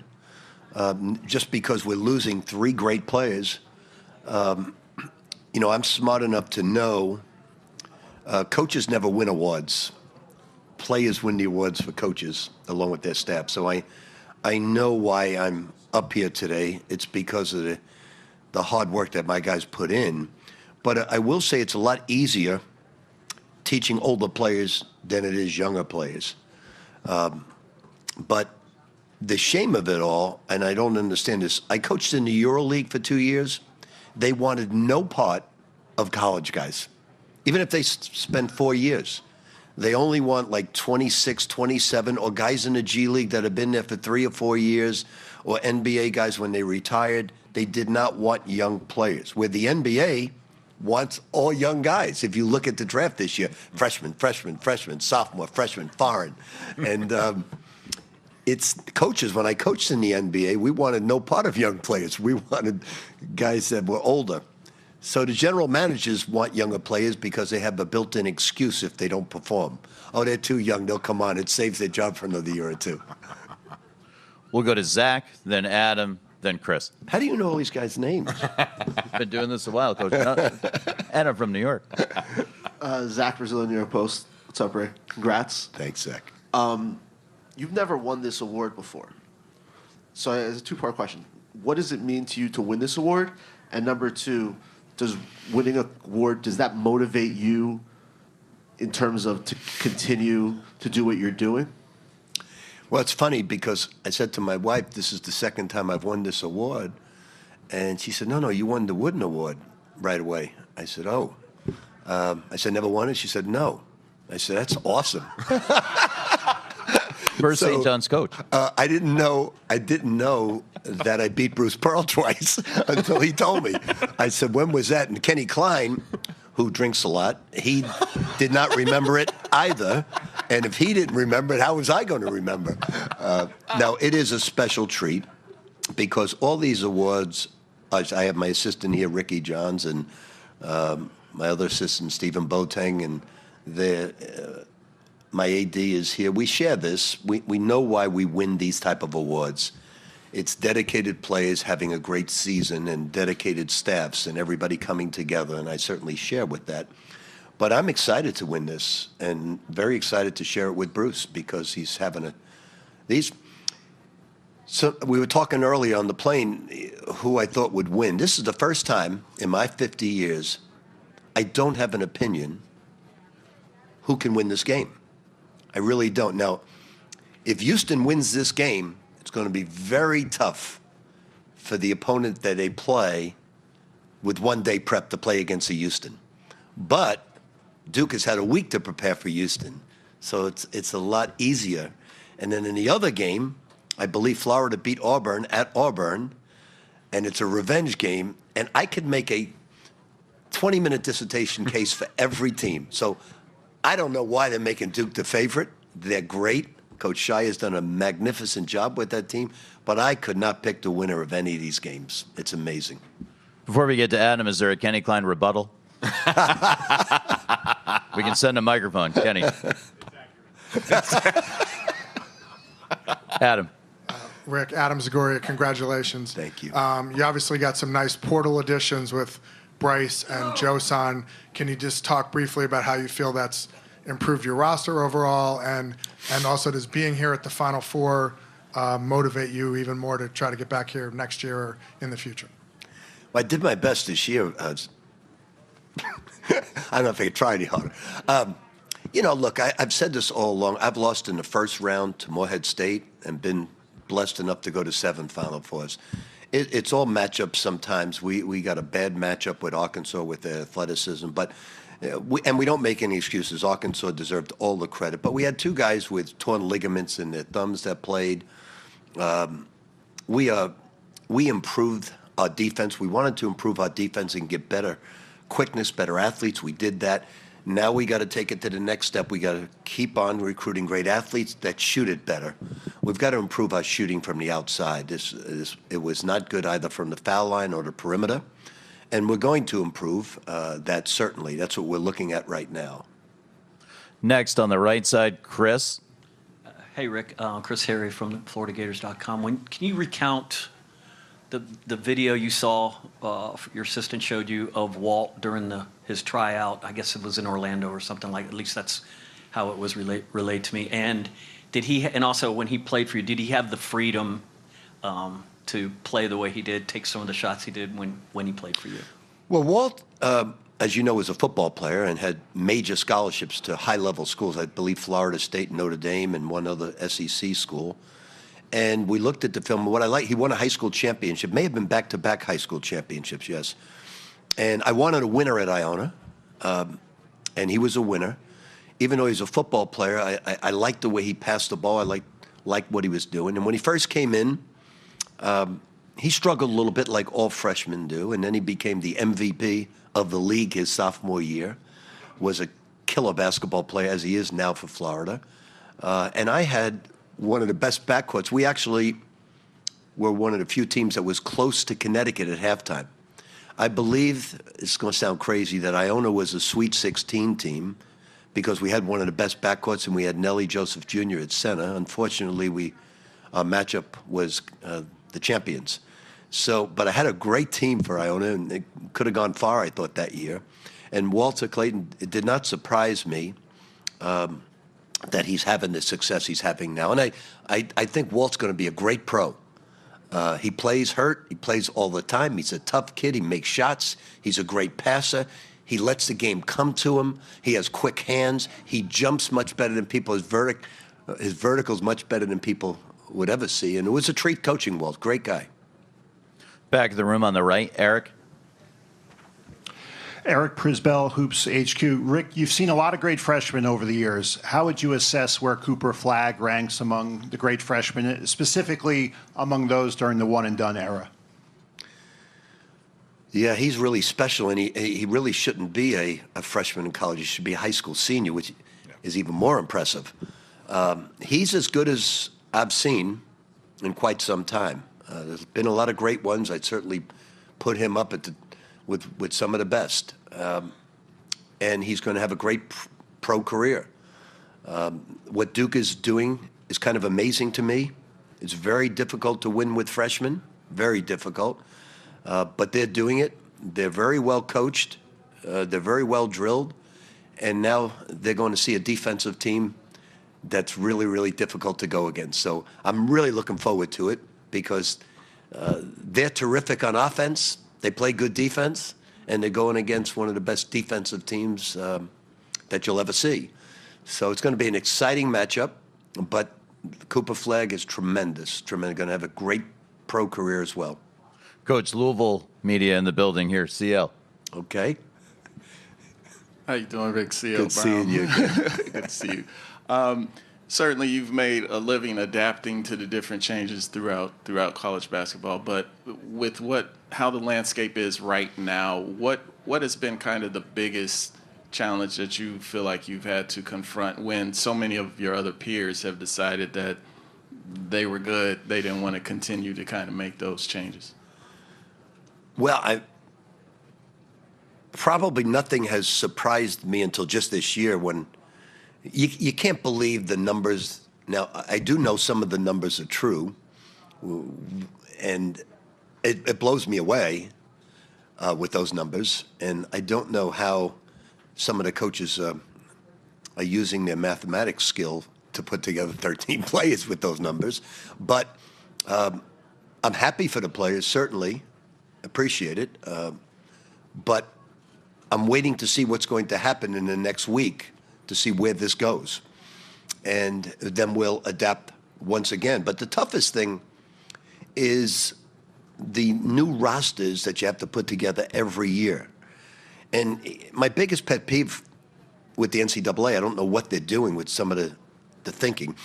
We had to have somebody who came out publicly and say he was starving at night to get them to change the rules about a refueling station. And I think it was Napier from Connecticut that came, was it him? I think it was him that came out with that. And then all the food rules changed. And the fact that we're only getting 4 hours a week with all these new teams in the summertime when coaching professional athletes is the most backward thing I've ever heard of in my life. They are professional athletes. Let them train like Kobe did, like Michael did, like LeBron does, and let them train in the summertime to hone their skills so they can become great players. Don't tell us there's nothing going on that they only get 4 hours a week. Please come into the 2025 NCAA and don't give us 4 hours a week. Backside of the room on the left, Rick. Yeah, Rick, John Clay, Herald Leader in Lexington. Congratulations. Thank you. I know you obviously were very busy with your team, but I was just wondering, did you get much chance to follow one of your proteges there, Mark Pope at Kentucky, and what kind of year did you think he had in his first year? I always follow the guys I coach, and I followed them religiously this year, rooting for them all the time. Mark did a fabulous job this year, playing a very difficult schedule. I love the way his guys play. I love the offenses he runs. I love the way they move the ball. They share the basketball. I knew he'd be a great coach. There was no doubt in my mind. But I didn't know it from BYU. I went to see him at the Utah Valley program and watched him build that. And that's where I knew Mark. You never know when your players are going to be great coaches or not. But I went to see Mark, and at that point I knew he'd be a great coach. Kentucky hired the right man. Mark will be brilliant for so many years. Such a humble person, such a caring person, and such a great offensive mind. So, yes, I followed him all the time religiously. Want to congratulate and thank Coach Pitino, Associated Press, National Coach of the Year. Lapchick, Carnesecca, first St. John's coach to win the AP Coach of the Year. Wow, thank you. We'll be joined by Kelvin Sampson in just a moment. This reminder that the Houston locker room is open and the student-athlete breakout rooms are open as well. Eddie Cull in the building.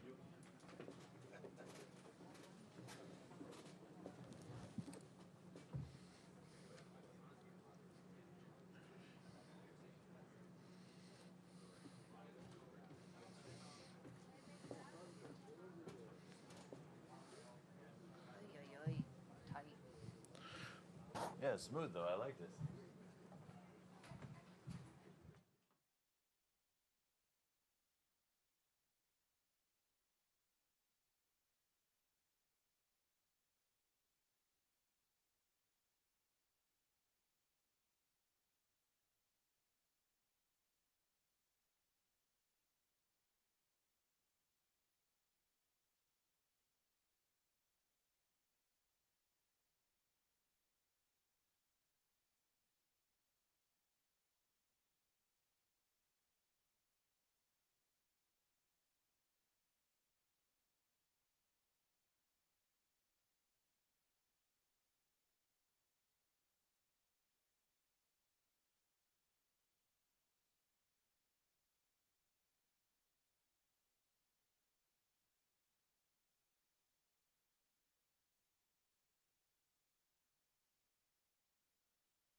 For you there.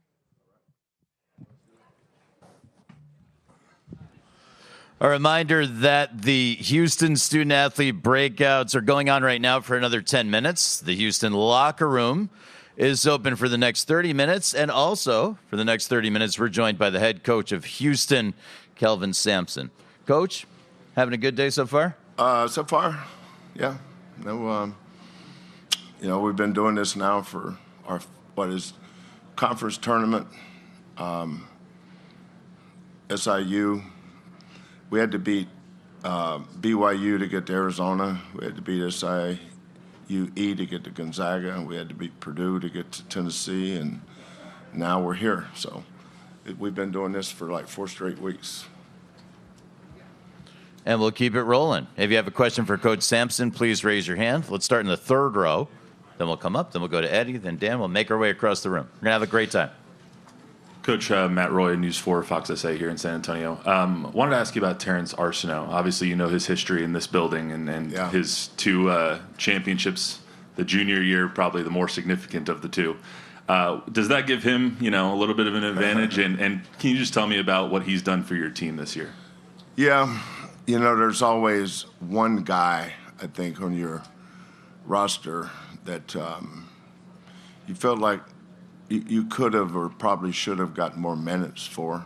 As a coach, you're always saying, I needed to have gotten Terrence in there a little more tonight.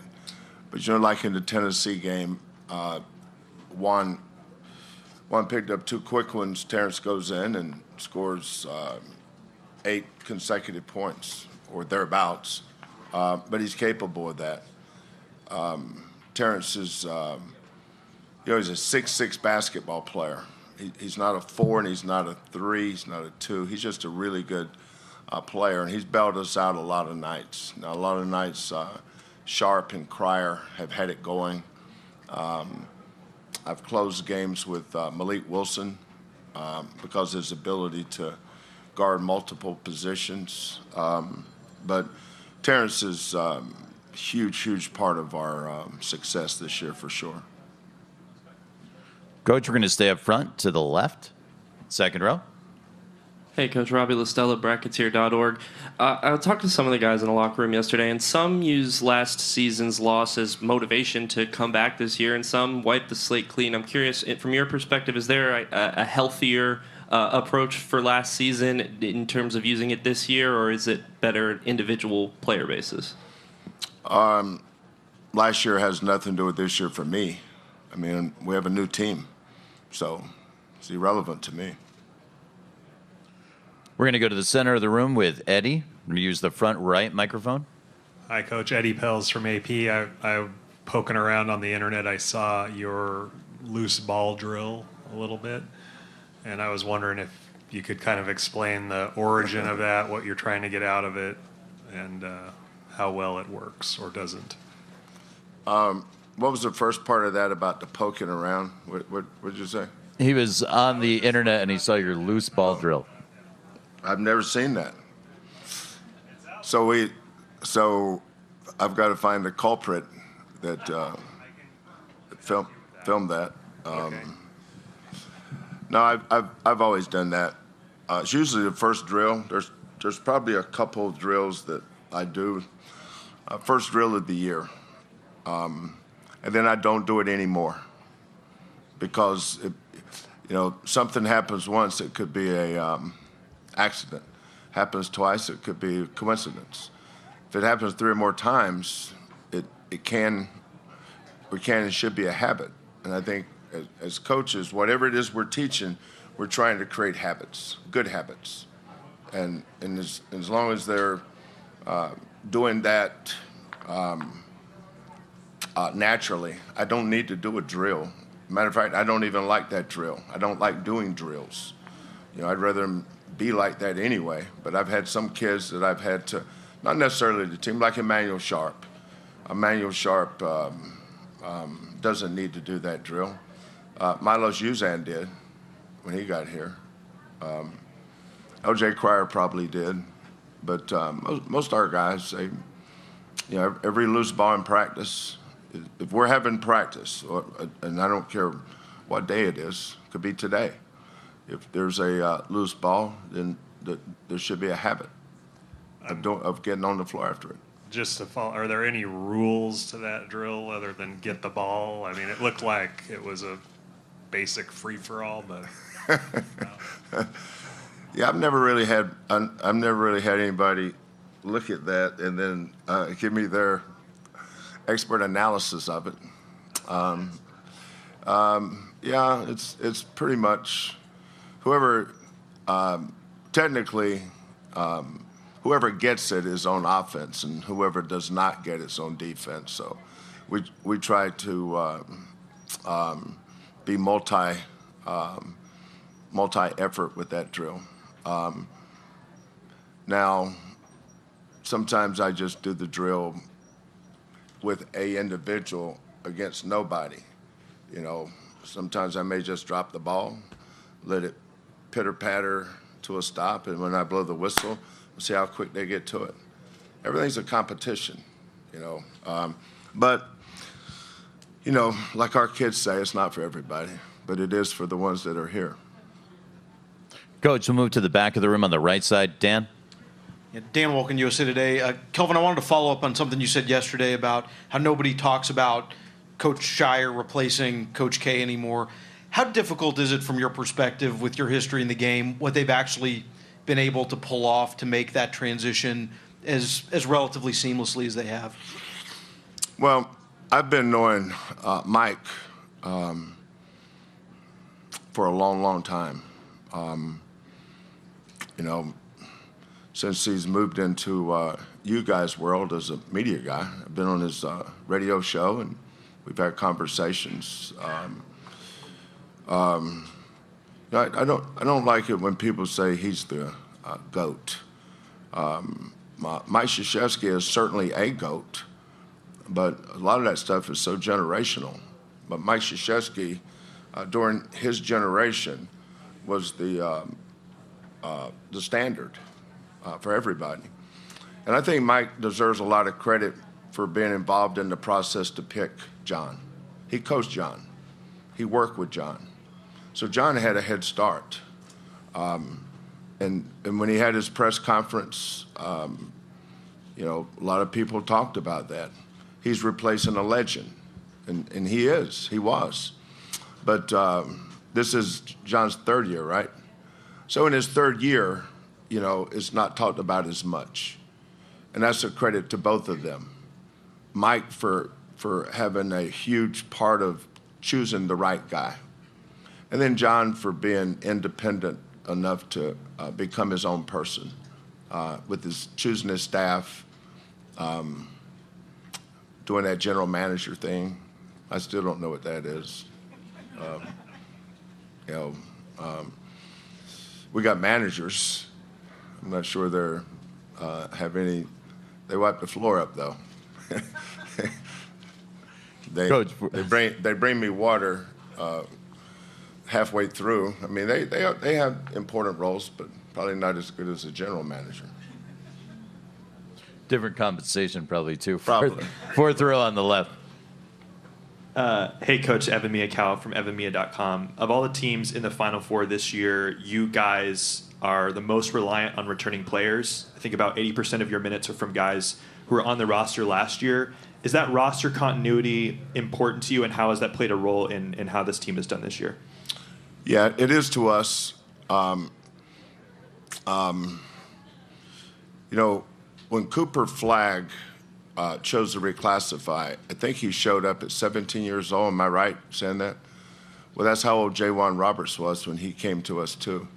We had 5 guys 17 years old. Jamal Shead was 17. JoJo was 17. J.Juan Roberts was 17. Javier Francis was 17, and I'm missing somebody. But a lot of our guys turned 18 either in the summer or in the fall. But I have a great staff, and I think the strength of our program is maybe not recruiting the 5-star guys that a lot of the schools that are here do, but we develop guys into 5 stars, and we take a lot of pride in that. You know, Marcus Sasser was probably ranked 300 and something. He wasn't the top 10, he was top 300. He was a 25th pick in the draft, top first-round draft choice. Jamal Shead was probably a 2-something. But I've got a great staff that's been with me a long time, either played for me or shared a house with me growing up, my son. And they're really good at that, you know, and I give them a lot of leadway, a lot of responsibility. And that's why our success is a shared success. You know, I give a lot of credit to my staff for doing an awesome job. Coach, on the right side, to the left of the aisle. Kelvin, Mike Finger from the San Antonio Express News. I know Pop reached out to you this week. I'm wondering if you got a chance to talk to him or see him this week. And also, do you still consider the year you spent here, the few months you spent here, as being sort of transformative, important for your career? Yeah, Pop and I have been in contact, and we're gonna hook up here. But it's transformative. Is important. But we all have we all have friends that all of you have friends that have helped you along the way. I like to think I've done that with a lot of young coaches, helping them along the way. That's our responsibility. My dad was a high school basketball coach, and even until the week he passed away, he was helping somebody. So I just think that's important to do. Pop and I we have a, we don't, I'm not a former player. Pop runs, when I was with San Antonio, the thing that jumped out at me is he runs the Spurs very much like a college program. He talked to Tim and Manu and Tony very much like I would talk to Galen or to, well, maybe not that close, though. I saw him get on Tony. But there was mutual respect there. I think that's what makes Pop special is he shows great respect, and he gets it back. And what he did for me, I've tried to pay that forward many times. Coach, we're going to try to attempt to flex our technology, and we're going to go to Josh in Montana. Josh, can you hear us? Yeah, good morning. Over here it's morning. Over in Central Time it's afternoon. But good morning, Coach Sampson. Josh Margolis here from NBC Montana in Butte. I was just curious. Butte. Yes. I know you spent a lot of time here. What's the temperature in Butte today? Right now, we're looking at about 26 degrees. Not too bad. We're going to be up in the 60s by next week. Last weekend of skiing coming up. So yeah. Big fun coming up ahead. But quick question for you. I mean, could you kind of talk a little bit about how critical your time at Montana Tech was to get you to where you are now, and the importance of maintaining relationships with people like the current head coach there, Adam Hyatt, and your former assistant, John Thatcher? Well, John sold New York life insurance, and he would come over and help us in the afternoons. He was a Butte guy. He taught me a lot about Butte. But, Karen, my wife and I got married when we were 23 years old. She was a school teacher, and she gave up her career to help me chase this crazy dream I had. But Judd Heathcote went to his freshman year, I think just a semester, but he went to college at Montana Tech. He coached high school basketball later in Spokane, Washington, I think West Valley High School. And then he played for Marv Harshman at Washington State, and then hired me as his grad assistant at Michigan State, which is roundabout way of saying that's how I got to Montana Tech through Judd Heathcote. But they named me the head coach, but they never had a winning season. Everybody there that played, every student was an engineer. I could never have gotten into school there, and I'm coaching those guys in basketball. I think every curriculum required a minimum of 30 credits of math. It was metallurgical engineering, right? Mining engineering, petroleum engineering. Yeah, I could never go to school there. But they hired me as their basketball coach because it was not important. If it had been important, they would have never hired me. And I felt a lot of those guys that were seniors were older than I was. We're the same age. I was 24, and they were in their 5th or 6th year because they were doing something extra onto their curriculums. And said, Coach, I can't make practice today. They didn't ask me. They just said, hey, I'm not going to be at practice today. Now that would be taboo. I wouldn't listen to that. But then it was, sometimes we'd only have 7 on a road trip, which meant we didn't have to take a bus. We just would go to motor pool, and they'd give me the keys to the van. And then they would give me no credit cards. I just have enough money to go fill the they knew how far the trip was, so they gave me enough money to get gas, and I had to turn in all the receipts for those trips. I wasn't very good. It was a great coaches league, and I learned a lot from them. I felt bad for our kids at Montana Tech because they had to have me as their coach. Our first year we went 4-22.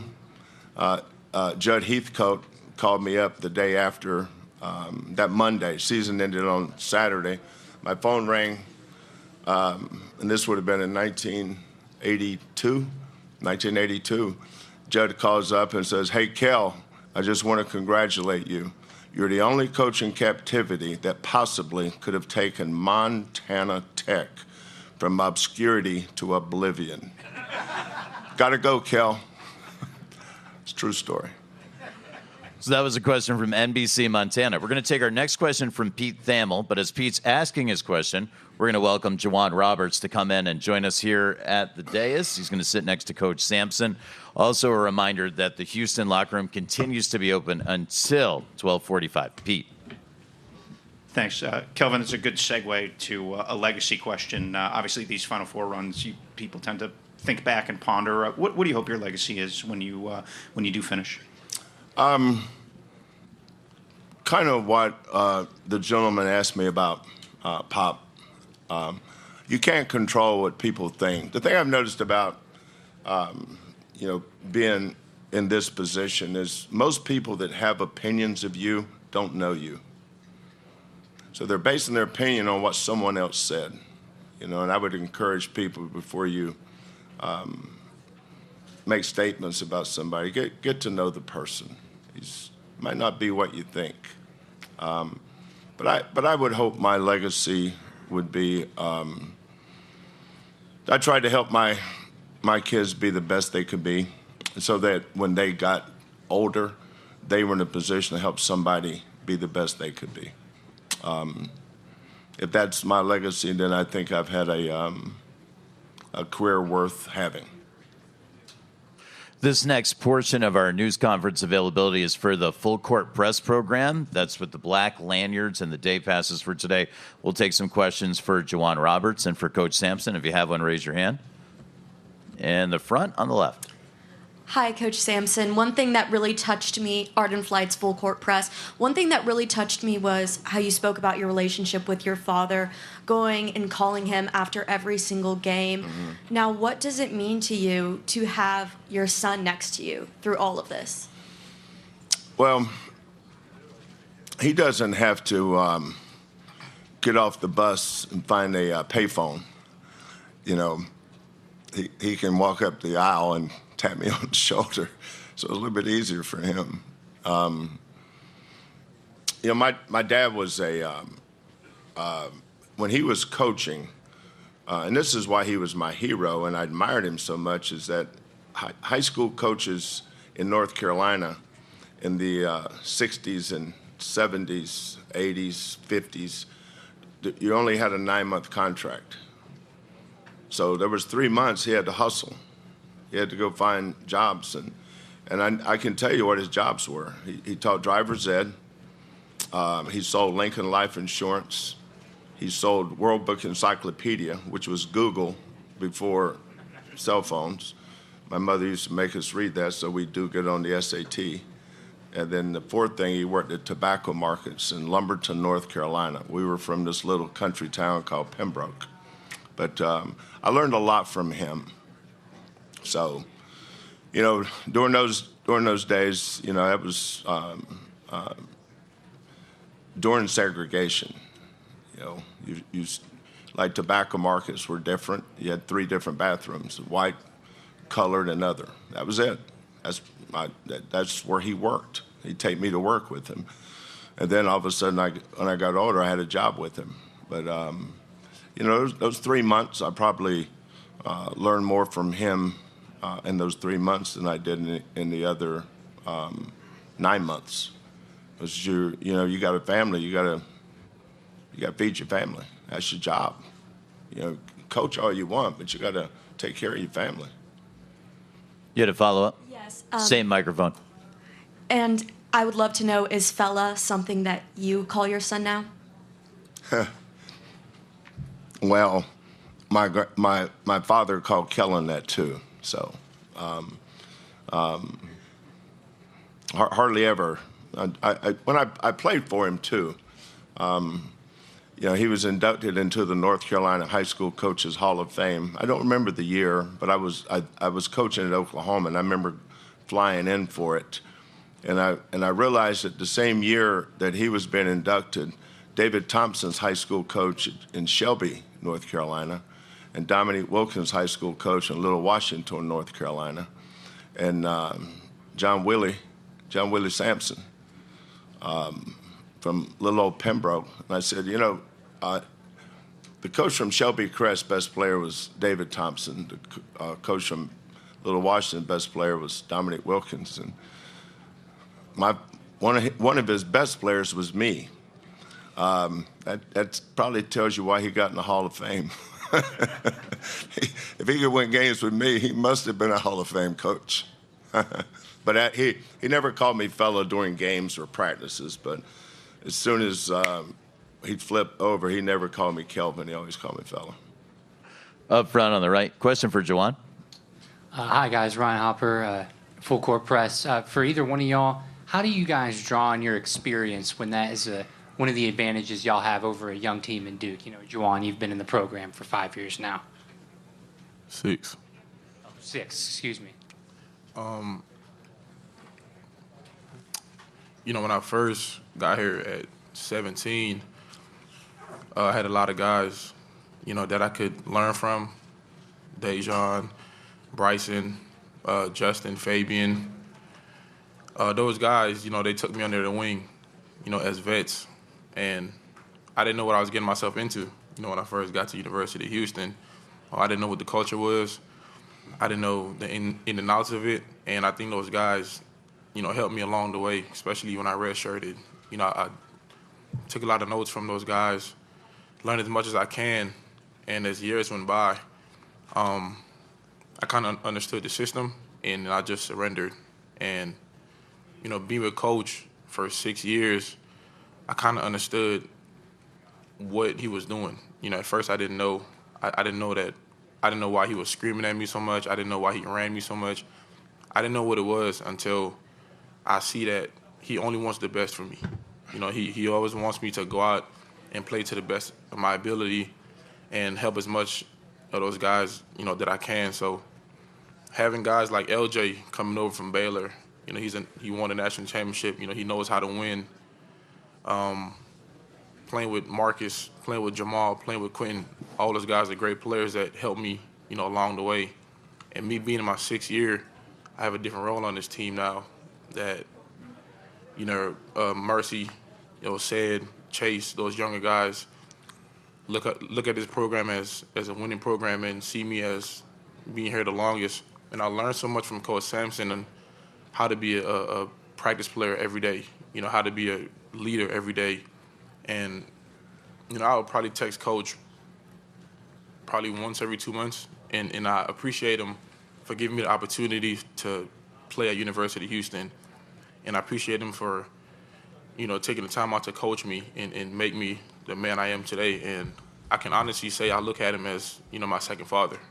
And I can honestly say that. He taught me so much from 17 years old to 23. And I feel like being a vet on this team now, I play for him. He put in so much blood, sweat, and tears into the program, into us, to want to see us do good. So just being a vet, I just try my hardest to, lead by example and just trying to make him proud. We'll take another question in the second row. Dorian Waller, Arizona State University and Cronkite News. This is a question for both Juwan and Coach Sampson. There's a recent viral video on Twitter of your practices. People are commenting on the intensity of them. Can you talk about how that intensity transfers from practice to the game? Juwan, first, please. What video was it? I'm finding out there's some leaks. Give the microphone leaks back. in the system. It was actually a clip of 2 videos. I think one, the players were diving on the ground for loose balls, and I think they went crashing into the chairs, and people were kind of shocked by how intense that was. That would be the floor. Like the floor, you calling the chairs the floor? Or? No, I'm calling it the ground. Oh, the floor, the court floor, excuse me. Yeah. And so what's the question? How does that intensity in practice translate to the games? Juwan, you want to take that first? It, Joe. I mean, that's all we know. You know, coach has a standard that he comes into practice with every day, and that's playing hard and competing. You know, and he always says competing is a competition, whether it's a rebound, and it's who wants it more. And I feel like when you go into games, the games are a lot more easier because practice is so hard. And when you practice a certain way in practice, when you get to the game, it's like the team's not ready for this, but we are. So if we ever match up with a team that's similar to us, intensity-wise, I feel like we always have the upper hand because we've been doing this since June, you know, before the season started. So going into games with the intensity of making teams uncomfortable or playing hard, I think that's what gets us going. Coach, you want to add? Yeah, I think that's one of the things that impresses me most about Duke's team. First of all, they don't have any freshmen. They were freshmen in November and December. They were sophomores in January and February. March and April, they're vets. I watched Cooper Flagg. He's one year we were playing Syracuse in the Elite Eight to go to the Final Four, and Syracuse's best player was Carmelo Anthony. I coached against Gary Payton as a freshman, Sean Elliott, Jason Kidd, Paul Pierce, T.J. Ford, a lot of great players. This guy's right there with all of them. It's hard to say what he's not good at. Now, he's not as great at some things he is at others, but his floor is really good at everything. But his ceiling is just his size, and you know, he finishes with his left hand around the paint, right hand. He's got a floater, can make a 3. Really good free throw shooter. If you double him, you better get there quick because he can pass. I think the guy that doesn't get talked about enough is Proctor. You've seen his numbers. The guy's shooting 64% from the floor, and he's shooting higher than that from the 3. Kneppel, I'd love to coach Kneppel. He plays hard, tough, smart. And you can tell this team has John's imprint on it. You know, we scrimmaged Duke a few years ago. I don't remember what year that was. Proctor, I think he was a freshman, though. Proctor was a freshman. You can tell he was a freshman. You remember that scrimmage? Mm-hmm. Who else was on that? Filipowski. I don't remember the other players. Who else was on that team? Roach, yeah. Roach was on that team. But Proctor didn't play very good that day. And I remember John called and said, would I mind giving him a scouting report on his team, and he would give a scouting report on ours. And so I remember talking about Proctor to him, and he talked about how important his growth would be. And now when you look at him now, he's elite in every area.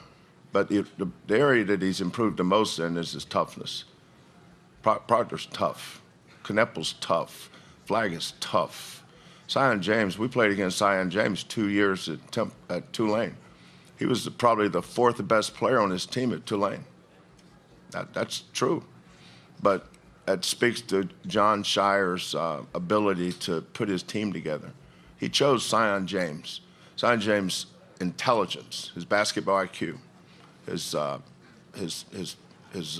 toughness, and he's a winner. And he doesn't require shots. He can make them, but he doesn't have to have them, and which is important on that team, because the guy you want to be shooting all your balls is those three. You want Proctor, Kneppel, and Flagg shooting all the balls. Offense is not an equal opportunity position. The best shooters should be shooting the balls, and that's what Duke's really good at. We want to thank Coach Sampson and thank Juwan Roberts for joining us here in the main interview room. They're going to head back to the locker room, which is now closed, and they're going to get on the deck and have their open practice coming up next. Thank you. Okay, thanks, guys. What up, Galen? That's it.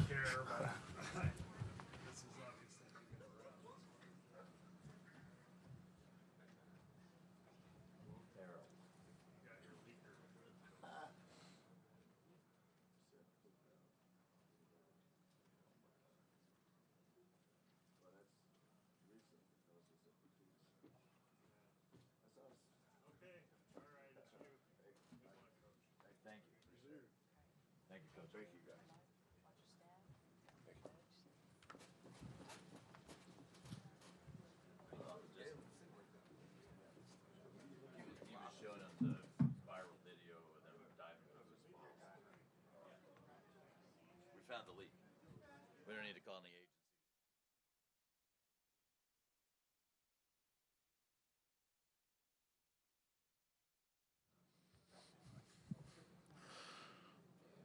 Significant amount of blue has entered the main interview room. That must mean that the Associated Press Player of the Year news conference is coming up next.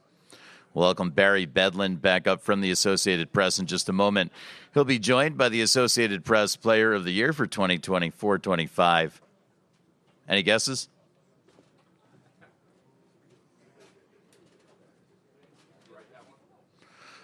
See, there's leaks going on here as well.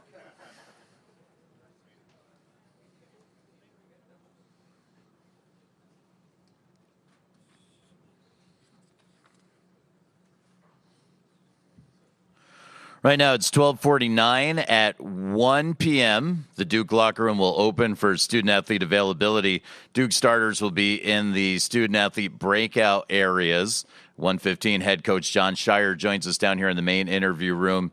Cooper Flagg will join him at 1:30. That's a 30-minute session, 15 minutes with Coach Shire and 15 minutes with both Coach Shire and with Cooper Flagg. But right now, we're getting ready for the Associated Press Player of the Year news conference. I will.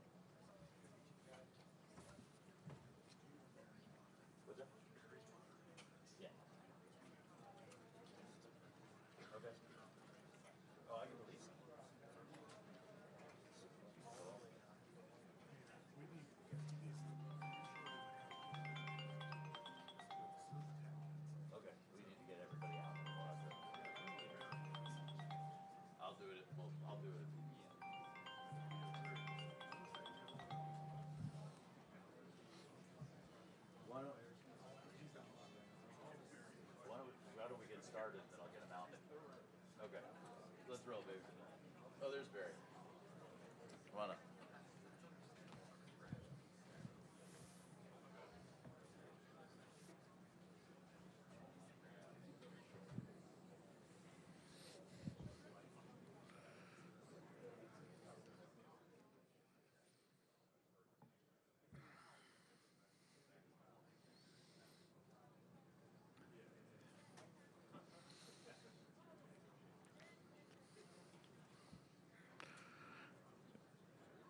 It's now 12:50, just letting everybody know. And Duke student athletes will have to be in the locker room and in the breakout areas at 1. Just letting everybody know. So we'll try to keep this tight up here. We all agree? Excellent. We're here, sorry. Gotta keep it tight. Congrats.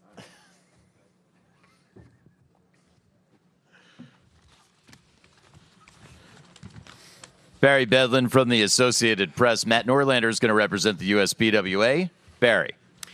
I'm Barry Bedlin, Sports Products Director for the Associated Press. It's my pleasure to present the AP Men's College Basketball Player of the Year Award. Since 1961, the recipient of this award has been selected by the same panel of journalists who decide the weekly AP Top 25. Voting is conducted at the end of the season before the start of the NCAA tournament. This year's AP Player of the Year is the youngest to receive the award. He turned 18 in December, just 16 weeks ago. Before then, he had already been named an ACC Player of the Week and 3 times the ACC Rookie of the Week as a 17-year-old. He wasn't even old enough to vote in last year's elections. A few weeks after his 18th birthday, he became the youngest player in NCAA history to score more than 40 points in a game. He broke Duke and ACC freshman single-game scoring records with 42 points against Notre Dame on January 11th. The 6'9" native of Newport, Maine also was a unanimous AP All-American, ACC Player of the Year, and ACC Rookie of the Year. He becomes only the 4th freshman to receive this award in its 64-year history. Others include Kevin Durant, Anthony Davis, and fellow Blue Devil Zion Williamson. He becomes the 8th player from Duke to win the award, more than twice as any other program in college basketball. Next closest schools have 3 players each: UCLA, North Carolina, and Ohio State. Now his name joins an impressive list of recipients. This year's AP Men's College Basketball Player of the Year is Duke's Cooper Flagg.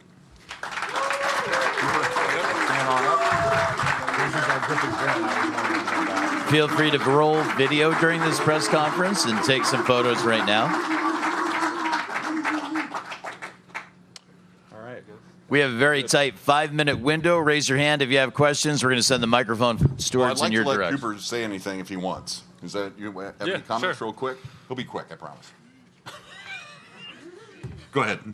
Yeah, I mean, I think for me it's an honor, obviously. Just, get this. It's a really prestigious award, so just an honor. I mean, all the credit to my teammates, coaches, my family that's in here, my family and friends. I wouldn't be here without them, so just got to give all the credit to them, and thank you. Yep. Raise your hands for questions, please. Let's go to Luke, right up front. Han across the way. There we go. Hey, Connor. Luke Ducock from the News and Observer. You mentioned your family. I'm just curious what it was like making the AT&T commercial with your grandmother, and is she a huge celebrity now? Yeah, I mean, it was a really cool experience. Different than any commercial or ad shoot I've been in so far. Just be able to share that moment with my grandmother. Someone that might not have, been in one of those experiences before or something like that. So that was just really cool. But yeah. Next question, raise your hand. You guys got to get within range here. We have no microphones in those areas. In the outer limits.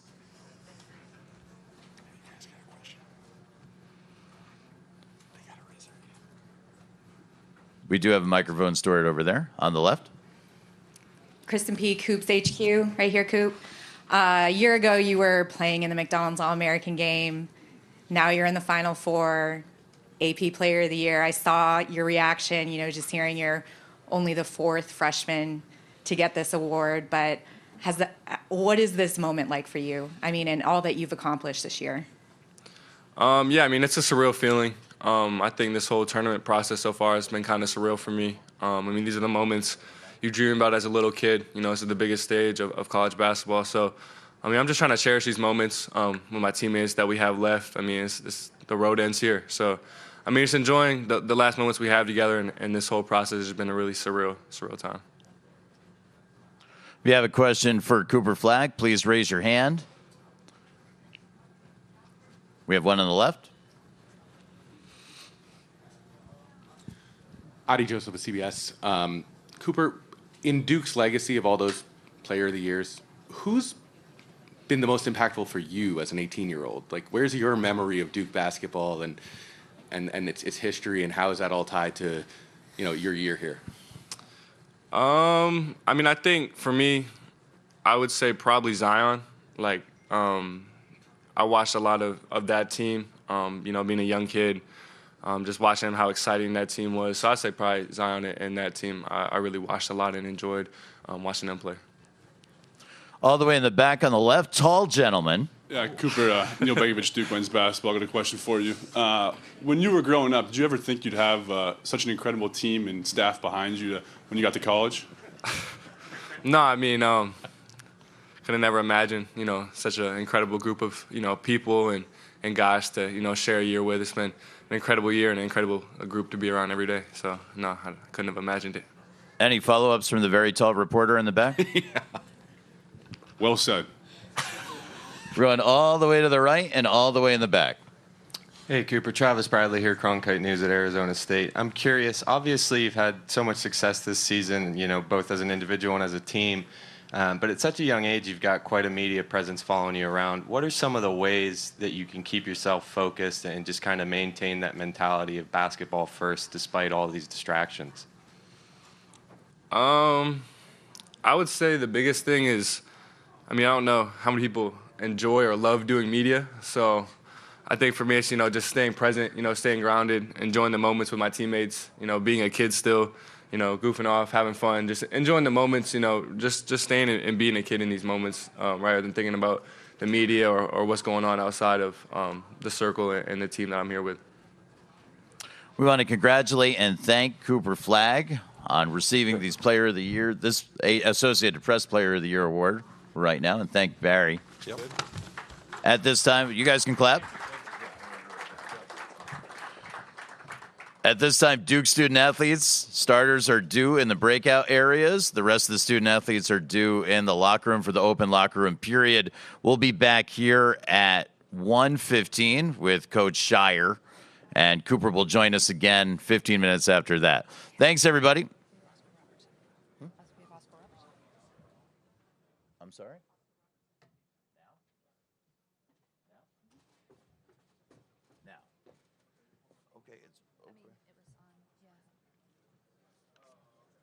AP and Oscar Robertson press conference. Okay.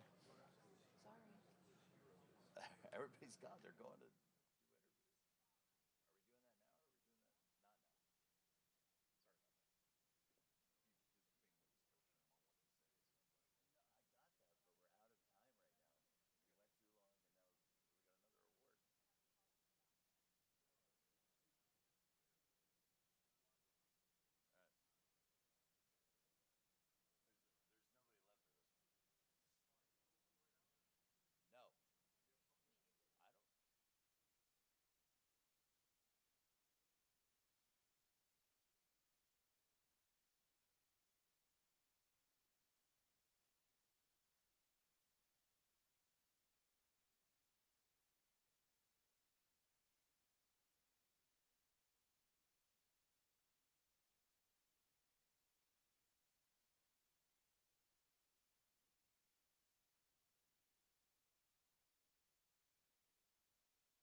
Good afternoon and welcome back to the main press conference room here at the Alamo Dome in San Antonio.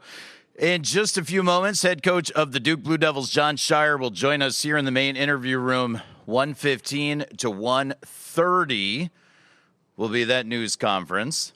The Duke locker room is open for student-athlete access. The breakouts continue until 1:25. Locker room's open until 1:45. Little change in schedule. 1:30, Cooper Flagg will join us here in the main interview room to receive the USBWA Oscar Robertson Player of the Year trophy. Matt Norlander will preside over that award. And we'll have Coach Scheyer, Cooper Flagg, Matt Norlander, and the press conference moderator up here for your questions and answers during that 15-minute interview period. Paul Brazo's in the building, so we can begin. If you're joining us in the main interview room, please take a moment to turn off your cell phone. Please remember that flash photography is not permitted during any of the news conferences today. This is the part that's going to get a little tricky. For the first 15 minutes, no video, please. For the second 15 minutes, we're going to be able to do video. But I'll walk you through. Coach Scheyer and I, we got this, and we're going to walk you through it. All right? Coach, how you doing today? I'm good. I'm ready for questions. We're going to take some questions. Looks like Dan has one. Let's get him a microphone over there on the right side. Then we'll come up to the front.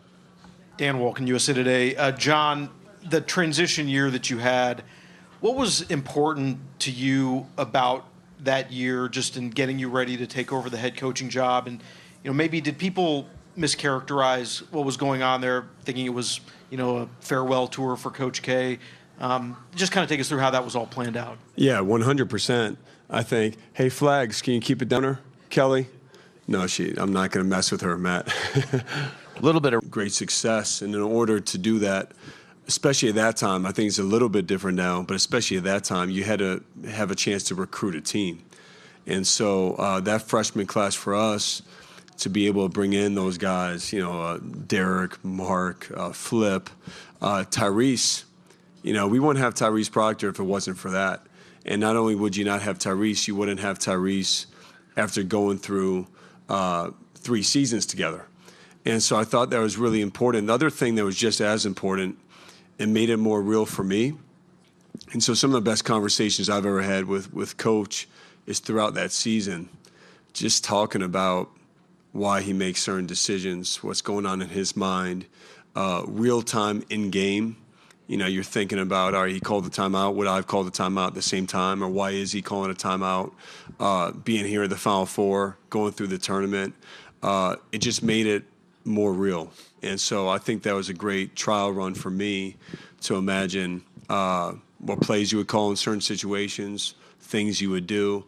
And then, like I said, the conversations we had behind closed doors, I think were some of the most impactful I've ever had with him. Up front and to the left.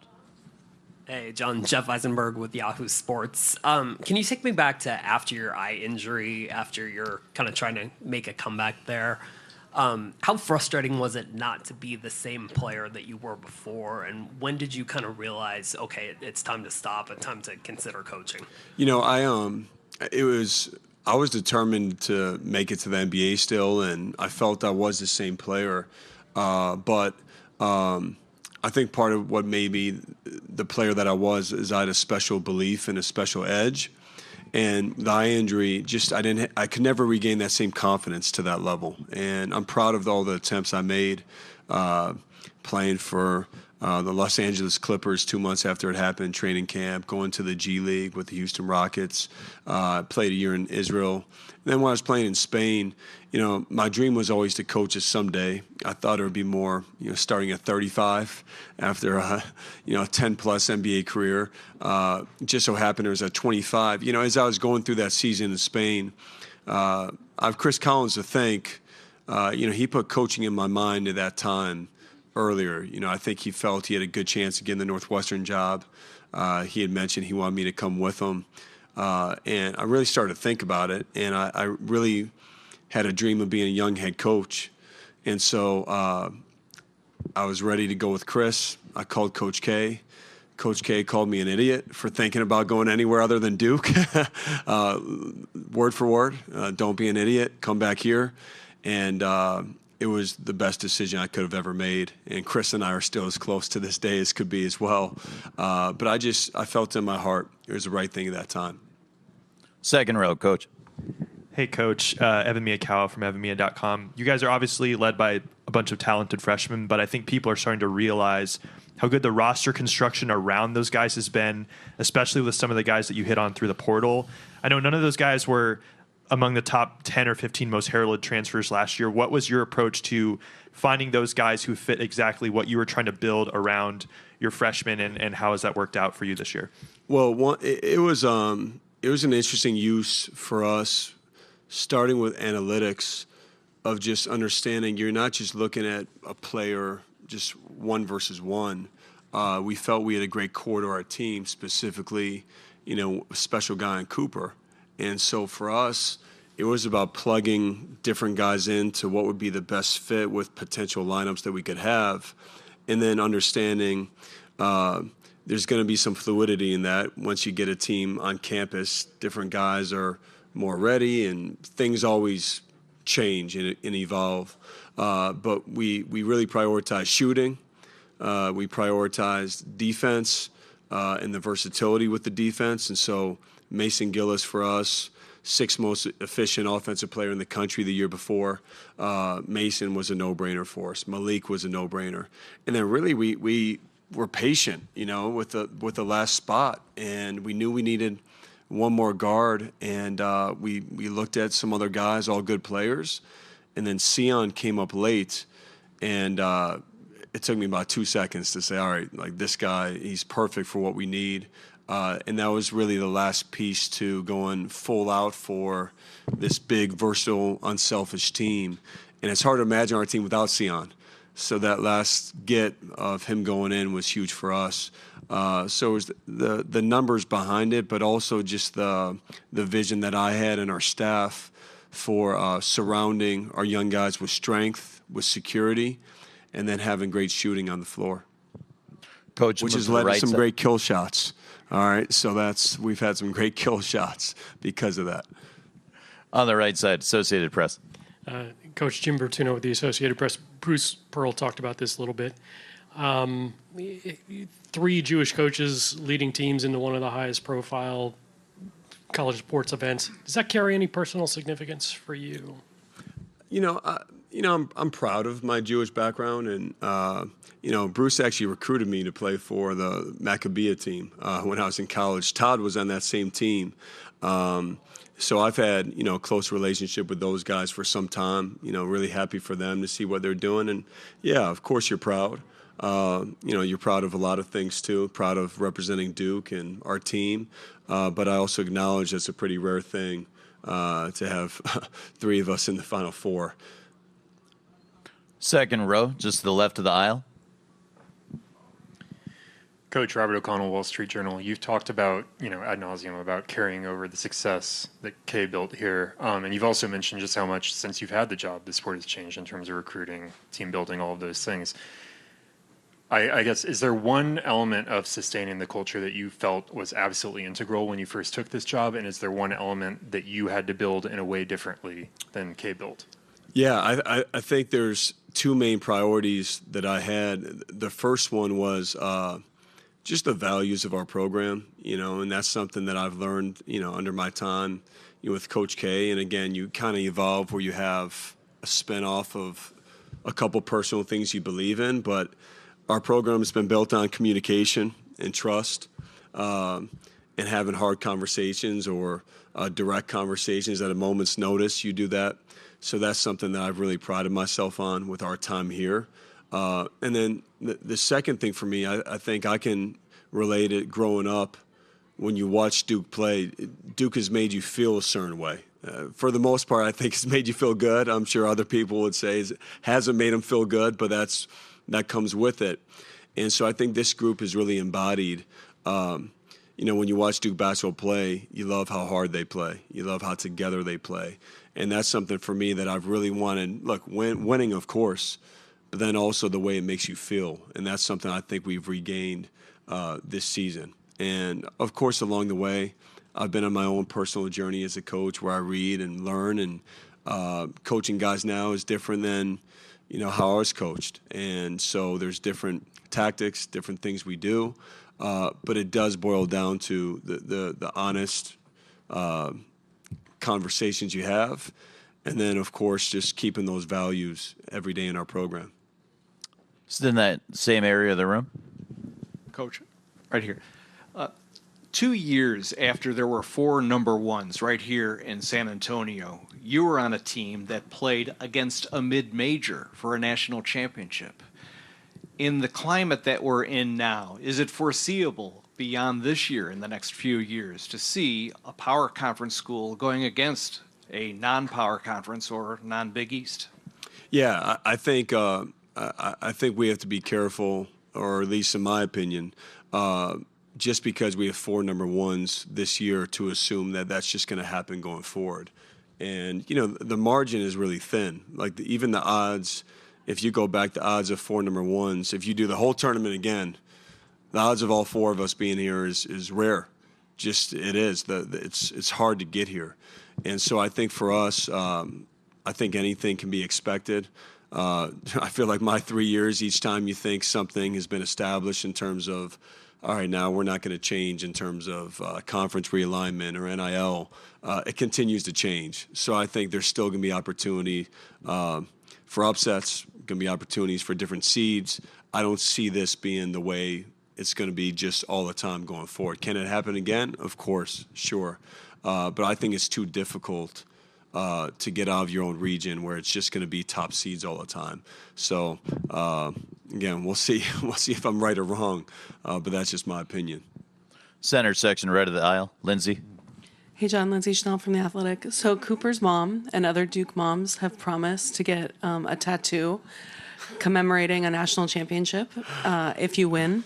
I wondered what your thoughts are on that, and also, will your wife or your mom be participating? I was expecting, will I participate? So that question is better than one. Is that true? So I love it. Look, I will say this. I'm not just saying this because the flags are here. We have parents here. Our parents have been incredible this year. And genuinely seeing I'm not watching during the games, but you see after a game and you hear just genuinely when parents are rooting for their own kids, for other kids like they're their own, it's had such an impact on our guys with how they cheer for each other and how they want each other's success. I think that's harder and harder to find now. So our parents, our moms especially, are just, they have a bond, and what's the motherhood now we have? We have the fatherhood.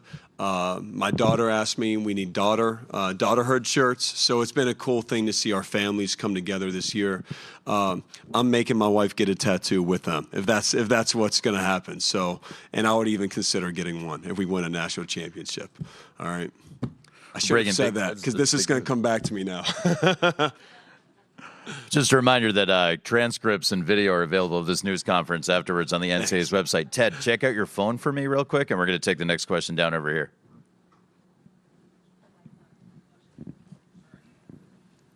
Matt Giles, Duke on SI. Coach, I think it's safe to say there's never been a freshman class more confident and more mature than this one. Does that set an unfair standard for future classes, or do you like that they've set this high of a bar? I think that's the thing you try to do always, right, is try to set a new standard for what you can do. And now we've had some pretty special classes, some freshman classes, but I think this group, the way they've been so mature with really just being up for any challenge, the way they compete, the way they understand the game, they've been mature, and it's not just obviously Cooper is just up here, and Cooper deserves so much of the recognition.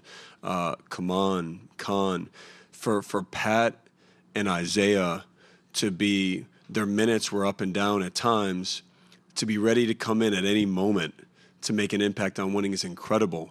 Darren didn't have his number called, and then he comes in against Florida State, So I think their maturity of not getting not getting too up or down is special. And for me as a coach it's been amazing to have guys that are always ready. As freshmen, that usually doesn't happen all the time. We're going to transition now to the second 15-minute session. We're going to invite Cooper Flagg up to the dais one more time. We're going to invite Matt Norlander, who's representing the United States Basketball Writers Association. This is going to be the presentation of the Oscar Robertson Trophy. We're going to change video files in the back. We're going to change our background here on the dais. This portion of the news conference you can roll video on for the next 15 minutes, and we're going to do a session where we get some full-court press questions in. We're going to get back to our cue as well, and we're going to turn things, but before we do all that, we're going to turn things over to Matt Norlander for this introduction. Where's my placard, Mark? We got Shire, we got Flagg. You're good. It is my great honor to congratulate and present Cooper Flagg with the National Player of the Year, the Oscar Robertson National Player of the Year on behalf of the United States Basketball Writers Association. It is an organization that's existed for 7 decades. You are the youngest to ever win this award. He's also the 10th Duke player to ever win a National Player of the Year award among the 6 major voting houses. So congratulations to you, Cooper. I want to take you back to your roots in Maine. How old were you when you first thought, I'm good enough to do this, I know I want to do this, and you really developed a pure love of the game of basketball? I'll say it's 2 different things of knowing that I could do this and this is what I wanted to do, and then having a love for the game. I think I always, just loved to compete, loved to play basketball from a really young age. As soon as I picked up a ball and was able to start playing, and then as far as an age when I knew I could do it. I don't really know. I always believed in myself, and I always just let the work show itself and just put in all the hours. I'll ask you one more, and then we'll take questions from the gallery out there. I want you to speak on the man to your left. What was it about John Shire that made you, your family, your parents, entrust your future in college to want to play for him, to play for his program, and take me back to the first time you got to know him, and how that relationship is built? Yeah, I think it starts with the honesty.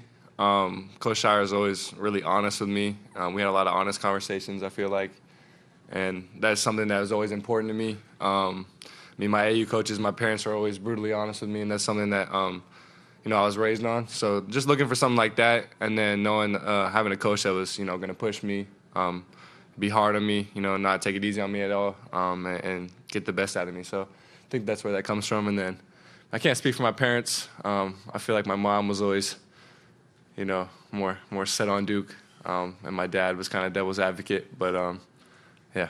Okay. Frado, you can do as you please, but I did want to give John at least one chance here with sitting up here with Cooper.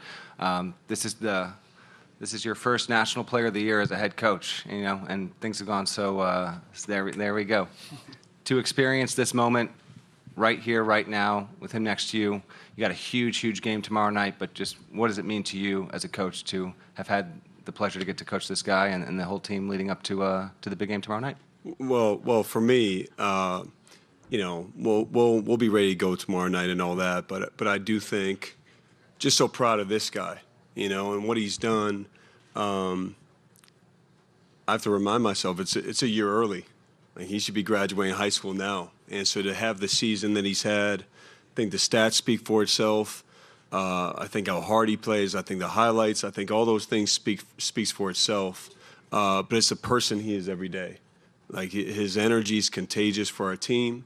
He's an amazing leader. The job he's done in the classroom at Duke, just everything he does has taken our program to a new height this year. And he's humble, and up here he's humble.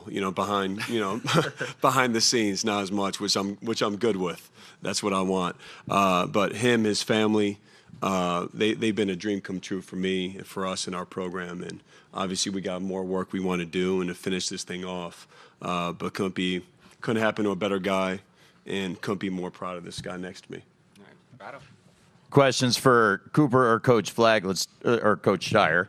We're going to go to the. Congratulations to Cooper. You're now the head coach at Duke.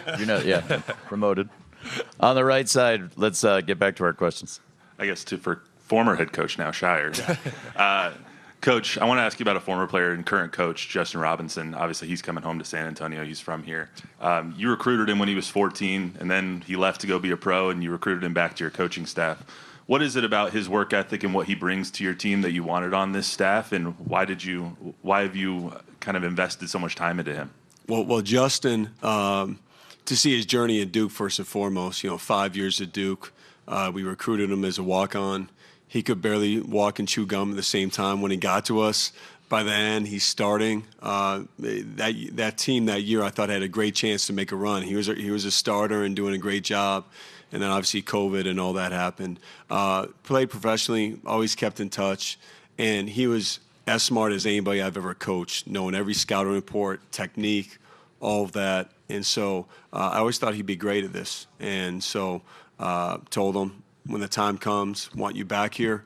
And he's been a great guy to have. Just he can get into practice, he can block shots, he can move still. But just his knowledge for the game has been awesome for us to have, and then the experience of a foreign player. On the left, Eddie. Hi, it's Eddie Pels from AP. Congratulations, Cooper. And maybe you could weigh in, but maybe you too, Coach, about Houston. Obviously, they might have the country's best defense in some ways, and I was just wondering, when you're looking at them, what you see that they do that maybe other teams don't. Yeah, I mean, I think you have to give them a lot of credit for what they've been able to do all year long with the pressure and the effort that they play with every single night. I think that's the biggest thing that, from watching all the film and whatnot, just seeing the amount of effort and pressure they're able to put on teams is the biggest thing that I've seen so far. Well, I would just say, been fortunate or not fortunate to coach against these guys a couple times. One in a scrimmage, and then last year in the Sweet 16. But just watching them on film, any Coach Sampson team, you talk about 5 guys moving as one on defense. They're the epitome of that. Whenever something's happening, you see 5 guys always moving. So the window of opportunity you have is smaller than normal regular game you play. I think the other thing, though, that their offense impacts their defense, because their offense takes time, so it can grind you out. So all of a sudden you can be playing more time defending than you do on the offensive end. So I think it goes hand in hand with what they do on offense and their defense. But they have good individual defenders. But I think by far the best thing they do is how they have 5 guys always moving together. On the right side up front. Hey, Cooper, Joshua here from IUND. The title that has been following you around this year is the youngest ever. What has that title meant to you and for your confidence in this entire year, knowing that you are the youngest ever to achieve XYZ amount of things?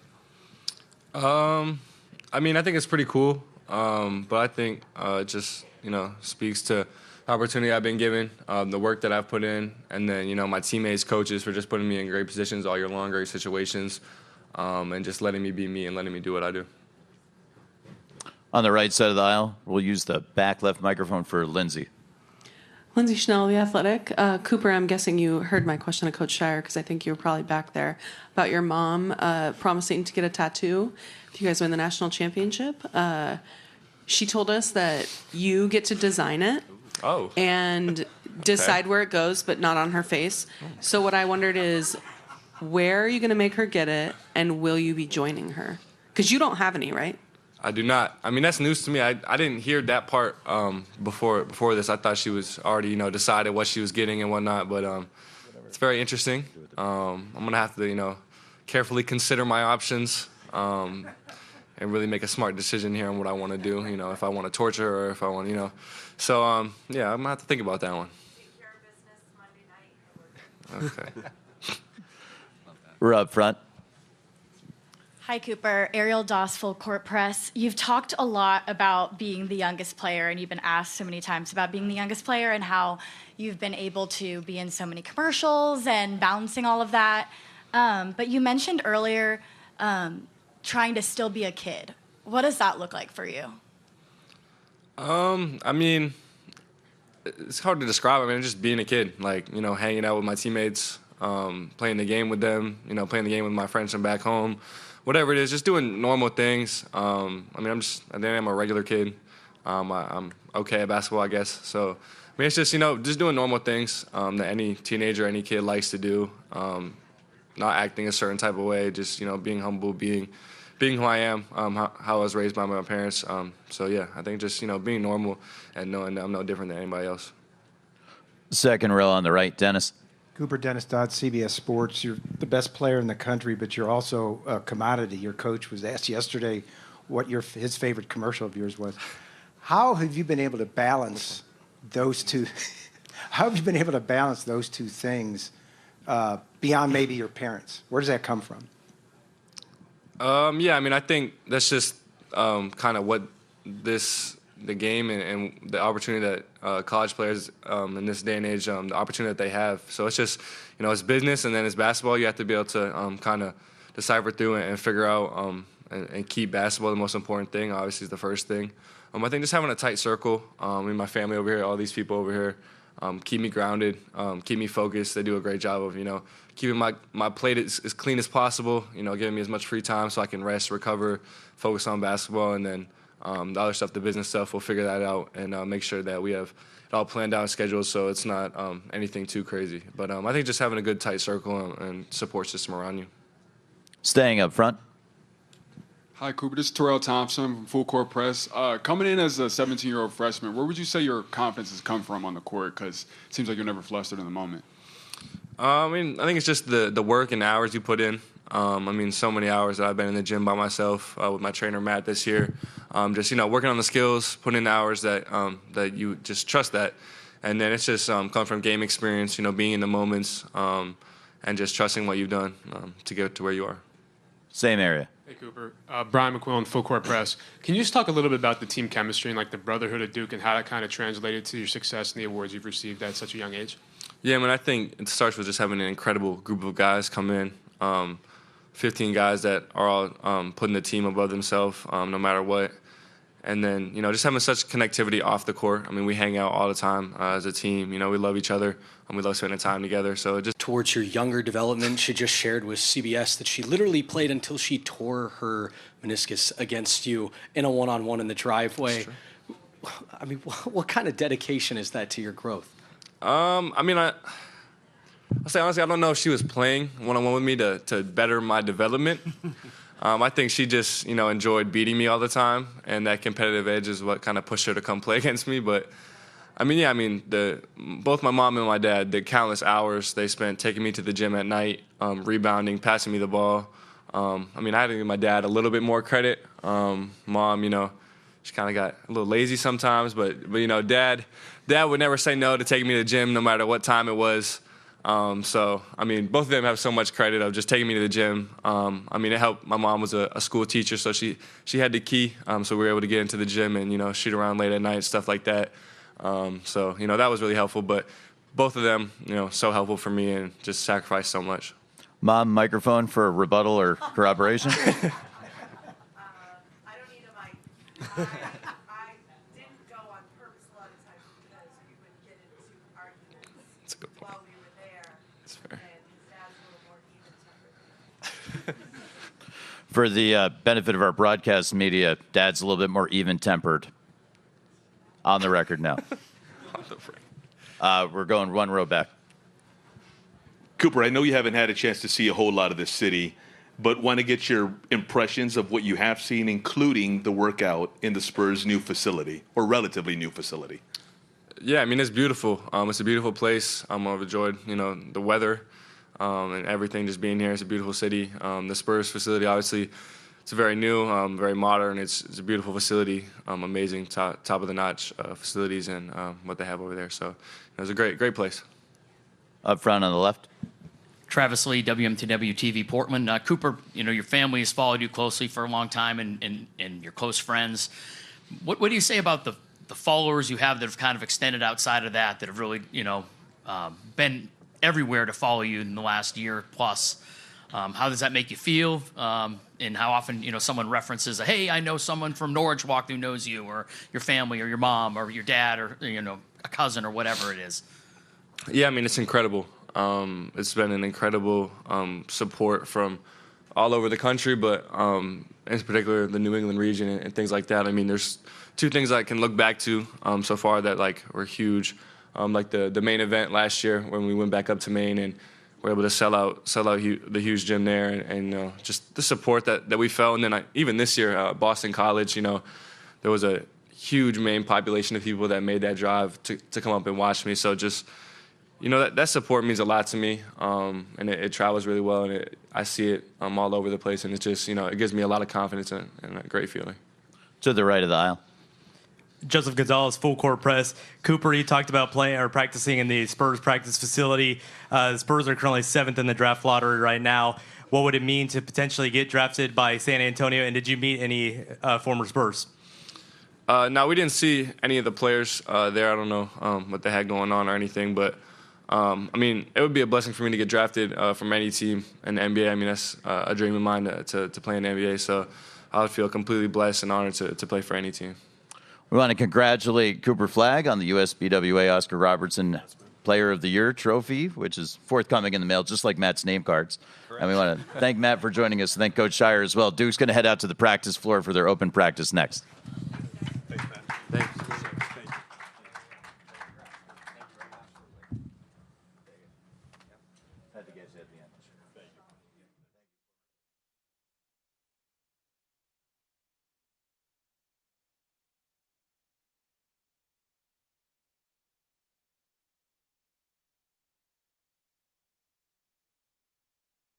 Aaron, give it to me one more time. That's going to wrap things up for the main interview room, I believe, for today. Hope everybody enjoys their evening. See you back here tomorrow. All sorts of activities before the semifinals.